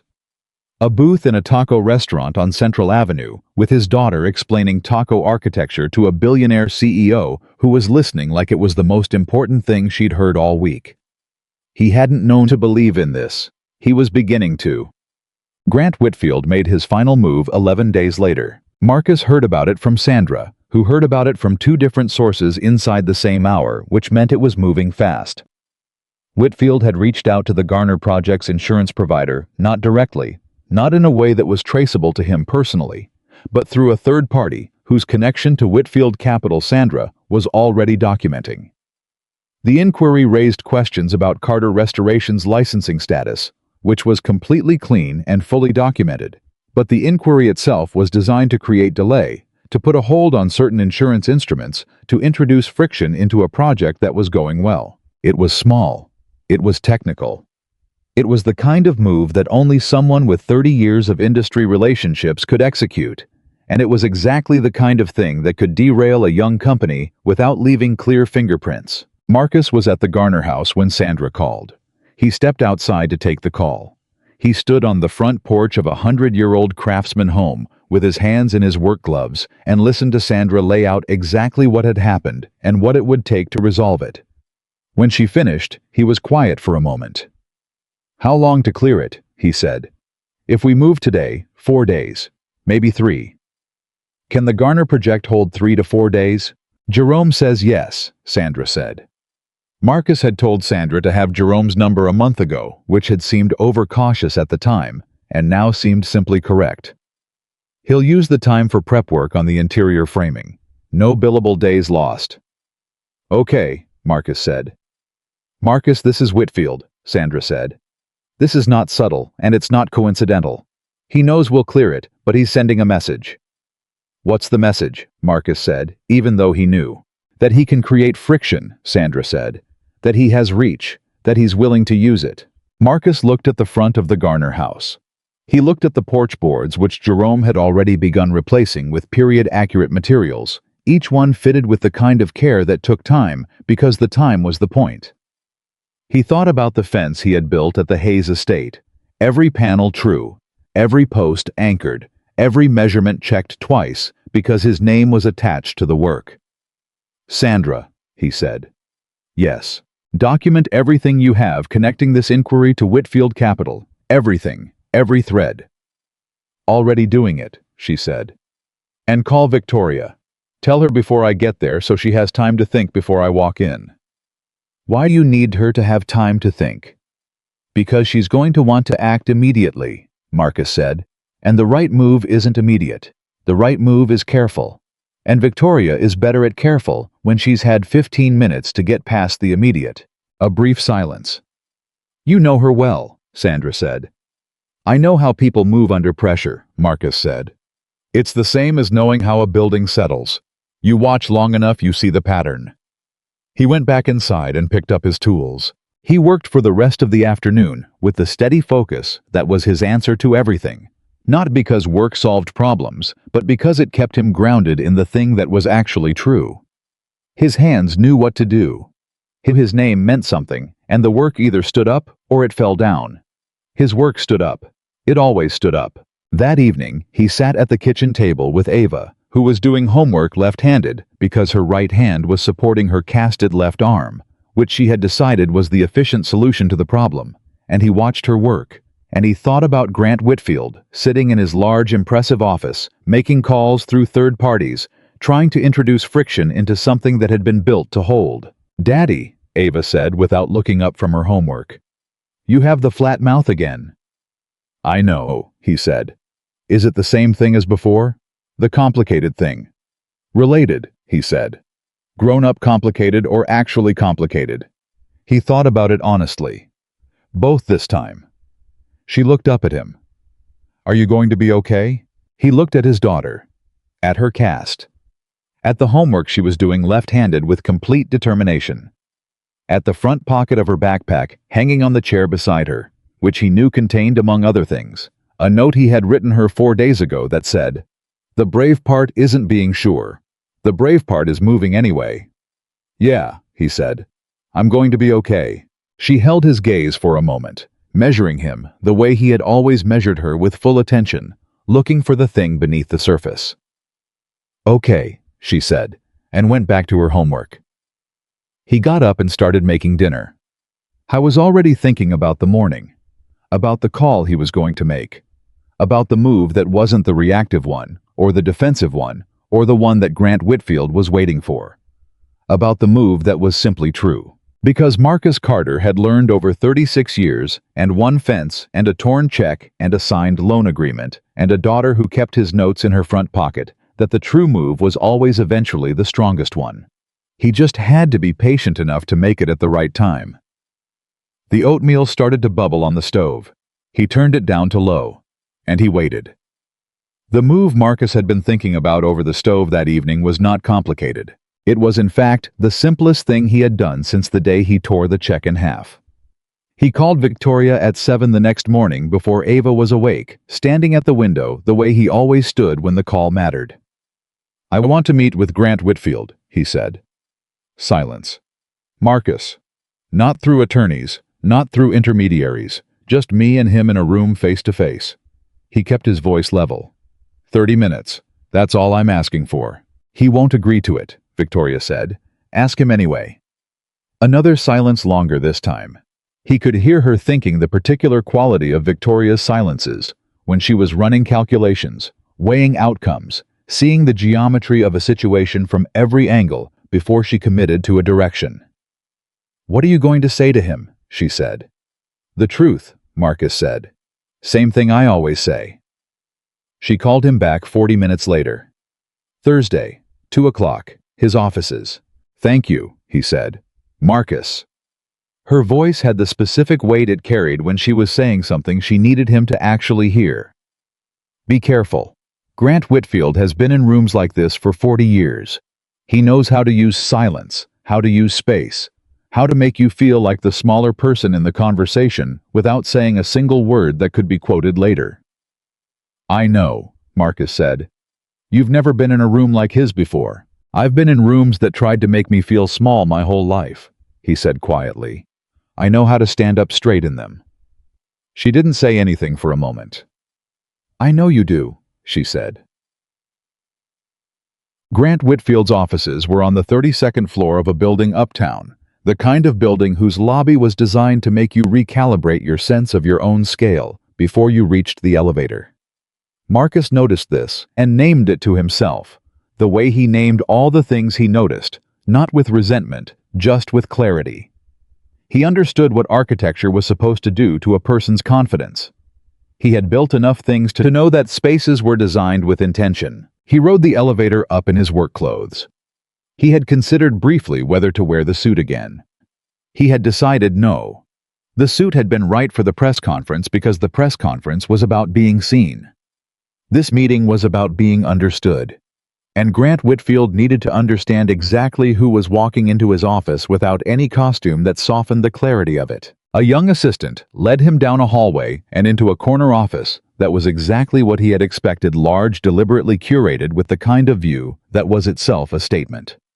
Whitfield was standing at the window when Marcus came in, which Marcus recognized as a staging choice, a way of being discovered rather than waiting. He had seen clients do similar things. It was a way of establishing who owned the room before a word was spoken. Marcus sat down without being invited to. Whitfield turned. His expression was controlled, professionally neutral, with a layer of something underneath it that Marcus read immediately: curiosity. Whatever Whitfield had expected from this meeting, Marcus, sitting down first without waiting for permission, had already adjusted the script slightly. "Good." "Mr. Carter," Whitfield said. He came to his desk and sat across from Marcus. "I'll admit I was surprised by your request." "I'll bet," Marcus said. Whitfield studied him. "What can I do for you?" Marcus leaned forward slightly, his forearms on his knees, his hands easy. "I want to tell you what's going to happen," he said. "Not what I want to happen. What is actually going to happen regardless of what either of us does next." Whitfield's expression didn't change. "Go ahead." "Carter Restoration is going to finish the Garner project," Marcus said. "On time, on budget, to a standard of work that people are going to talk about. The insurance inquiry your associate filed is going to be resolved in the next 72 hours, because our documentation is clean and has been clean from the first day Sandra Park filed our licensing. There is nothing there. You know there's nothing there. It was friction, not a weapon, and friction doesn't stop what's already moving." Whitfield said nothing. "The board vote," Marcus continued, "is not going to go the way you planned. You know that too. or you would have called it already instead of running the clock." He paused. "Eleanor Park is not your eighth vote, and she is not going to be." A muscle moved in Whitfield's jaw. Small. Controlled. "But there. What I want you to understand," Marcus said, "is that none of this is personal. Not to me." He held Whitfield's gaze. "You looked at me on a property 2 months ago, and you saw a man with a toolbox, and you decided that was the complete picture. I understand why you made that decision. I've had people make it my whole life. But the decision was wrong, and everything that has happened since then has been you trying to make the world match a picture that was never accurate." Whitfield was very still. "I'm not here to threaten you," Marcus said. "I'm not here to negotiate. I'm here because I believe in telling people the truth directly before I let circumstances tell it for me." He stood up. "Carter Restoration is going to build something real. Victoria Hayes is going to keep running her company. And you are going to have to decide whether you want to keep spending energy fighting something that is already standing, or whether you want to put that energy somewhere it can still do something useful." He picked up his jacket from the back of the chair. "That's all I came to say," he said. Whitfield looked up at him from his desk. The professional neutrality was still there, but something else had shifted in the room. A pressure differential, like a window had been opened. He looked like a man who was recalculating something he had been certain about. "You're not what I expected," Whitfield said. It was quiet, not conciliatory, not apologetic, just honest in the way that people were honest when they had no remaining option but honesty. "I know," Marcus said. "Most people aren't." He walked out. He called Sandra from the elevator. "How did it go?" she said. "I said what needed to be said," he told her. "How long on the insurance resolution?" 60 hours, she said. "Maybe 50. "Good. Call me when it's clear." He drove to the Garner house. Jerome and Keisha were already there, and the sound of work met him before he was through the door. The clean, particular sounds of careful people doing careful things. He changed into his work clothes in the front hallway and picked up where he had left off the day before. He worked until 4:30.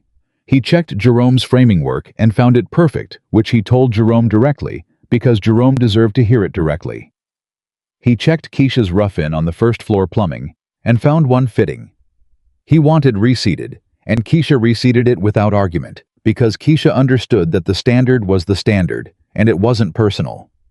He drove to pick up Ava. She came through the double doors with her backpack and her cast, and she ran the last 30 feet, and he caught her, and she smelled like pencil shavings and fruit punch, exactly the same as every other afternoon of her life. "Good day?" he asked. "Great day," she said. "I learned how to write my name left-handed. It looks terrible, but I did it." "Show me," he said. She pulled a piece of paper from her backpack's front pocket. Her name in large, unsteady left-handed letters, slightly crooked, slightly oversized, completely determined. AVA Carter. He held the paper and looked at it for a moment. "That's beautiful," he said. "It's terrible," she said cheerfully. "But I did it anyway." Grant Whitfield did not call another board meeting. The confidence vote was never formally called, which meant it was quietly abandoned, which was the political equivalent of a very controlled retreat. No announcement, no concession. Just a gradual realignment of position that could later be described as a strategic refocus. Marcus heard about it from Sandra, who heard about it from Eleanor Park, who had observed the process with the specific satisfaction of a woman who had spent 11 years waiting for the board to do something she could respect. Whitfield remained on the board. He remained in his office on the 32nd floor. He did not contact Marcus again, and Marcus did not contact him. Some things resolved without resolution. Some conflicts ended not with a confrontation or an apology, but with a simple cessation. The other party deciding quietly and without ceremony that the cost was too high and the outcome was no longer what they needed. Marcus understood this. He had seen it in difficult clients in structural disputes, in the way some problems stopped being problems, not because they were solved, but because everything around them grew stronger than the problem could overcome. He didn't need Whitfield's apology. He needed Whitfield to stop. Whitfield stopped. That was enough. The Garner project finished on a Tuesday in early autumn, 8 weeks after it started, 4 days ahead of the revised schedule that had absorbed the insurance delay without losing a single day of actual work. Margaret and Robert Garner walked through their restored home with Marcus on the final inspection room by room, touching things. The period-accurate millwork, the restored heart pine floors, the original ceiling detail in the parlor that Jerome had spent 3 days getting exactly right. Margaret Garner stopped in the doorway of the back room that had been the most damaged, the room that had required the most work, and she put her hand flat against the wall and was quiet for a moment. "My grandmother's house looked like this," she said. She wasn't talking to Marcus exactly. She was talking to the room. "I haven't seen a room that looked like this since I was 9 years old." Marcus said nothing. He understood when silence was the right response. Robert Garner shook Marcus's hand at the front door when they left. He shook it the way men shook hands when they meant something by it. Both hands for a moment with the specific gravity of someone conveying more than a handshake usually carried. "Your name is going to be on a lot of doors in this city," Robert said. "That's the plan," Marcus said. He drove home in the early afternoon light, and he sat outside his apartment building for a few minutes before going in the same way he had sat after signing the loan documents inside the moment, honoring it before it became the past. Carter Restoration's first major project was complete. It was good work. It was honest work. Those two things were the same thing, and they always had been. 6 months after the Garner project, Victoria Hayes sat across from Marcus at Morrow's Coffee on Central Avenue. The same corner table, the same black coffee, the same afternoon light, and slid a manila envelope across the table to him. He opened it. Inside was a single document. A loan repayment ledger stamped and signed by Sandra Park and Victoria's attorney on the same date 3 days earlier. At the bottom in the balance field was a number. 0. He looked up at her. "You paid it back," she said. It wasn't surprise in her voice. It was something quieter than surprise, something that had been waiting longer. "Every dollar," he said, "with interest, as agreed." She looked at the document for a moment. Then she looked at him. "You didn't have to do it this fast." "The agreement said 36 months, he said. "I did it in 14. "I know. I needed it to be done," he said. "Not aggressively, just true. I needed to look at what I'd built and know that every piece of it was mine, fully mine. No balance, no open account." She nodded slowly like someone confirming something they had already known. "I understand that." "I know you do," he said. They sat with their coffee for a moment, the way people sat together, who had been through something and come out the other side, and didn't need to describe it to each other. "Carter Restoration has 3 projects in progress," Marcus said. 2 residential, 1 commercial. I have 2 employees on payroll, Jerome and Keisha. I'm looking at a 3rd by spring. He paused. "We're in the conversation now. The right conversation. The one about quality work, not about the press conference, or the loan, or any of the other noise." "The work is the story," Victoria said. "The work was always the story," he said. "It just took a while for the noise to clear." She looked at him with the expression she had worn the day she signed the loan documents, the one that had nothing professional in it, the one that was simply present, simply true. "I'm proud of what you've built," she said. He held her gaze. "I know," he said. "That meant something, Victoria. What you saw and what you said about it when nobody was making you say it." He paused. "That meant something I don't have a word for." She didn't deflect it. She let it be true, which was the thing he had come to understand about her. She had learned in the months of this to let true things be true without managing them. "Your father would have been proud of you too," he said. She looked down at her coffee for a moment. When she looked up, her eyes were steady, but with something behind them that she didn't try to hide. "I think about that," she said. "More than I expected to." "Good," he said. "You should." Tete. He picked up Ava from school that afternoon. She had gotten her cast off 2 weeks earlier, and she had spent the first 3 days after its removal examining her left arm, with the focused attention of a scientist observing something new. She was left-handed writing practice, and proud of it. and the left-handed AVA Carter was still on the refrigerator at home, held up by a magnet shaped like a pineapple that Ava had chosen specifically because she felt pineapples were underrepresented on refrigerators. She came through the double doors without running. Today, she was 8 now, and running to her father had quietly transitioned into a fast walk, which Marcus had noted without comment. The walk still covered the last 30 feet quickly. That was enough. She climbed into the truck and buckled her seatbelt and looked at him. "You don't have the flat mouth," she said. "No," he said. "Good day." "Good day," he said. "A really good one." She examined his face with the full seriousness she brought to examinations. Then she nodded, satisfied. "Okay," she said and pulled out her book. He drove. Outside.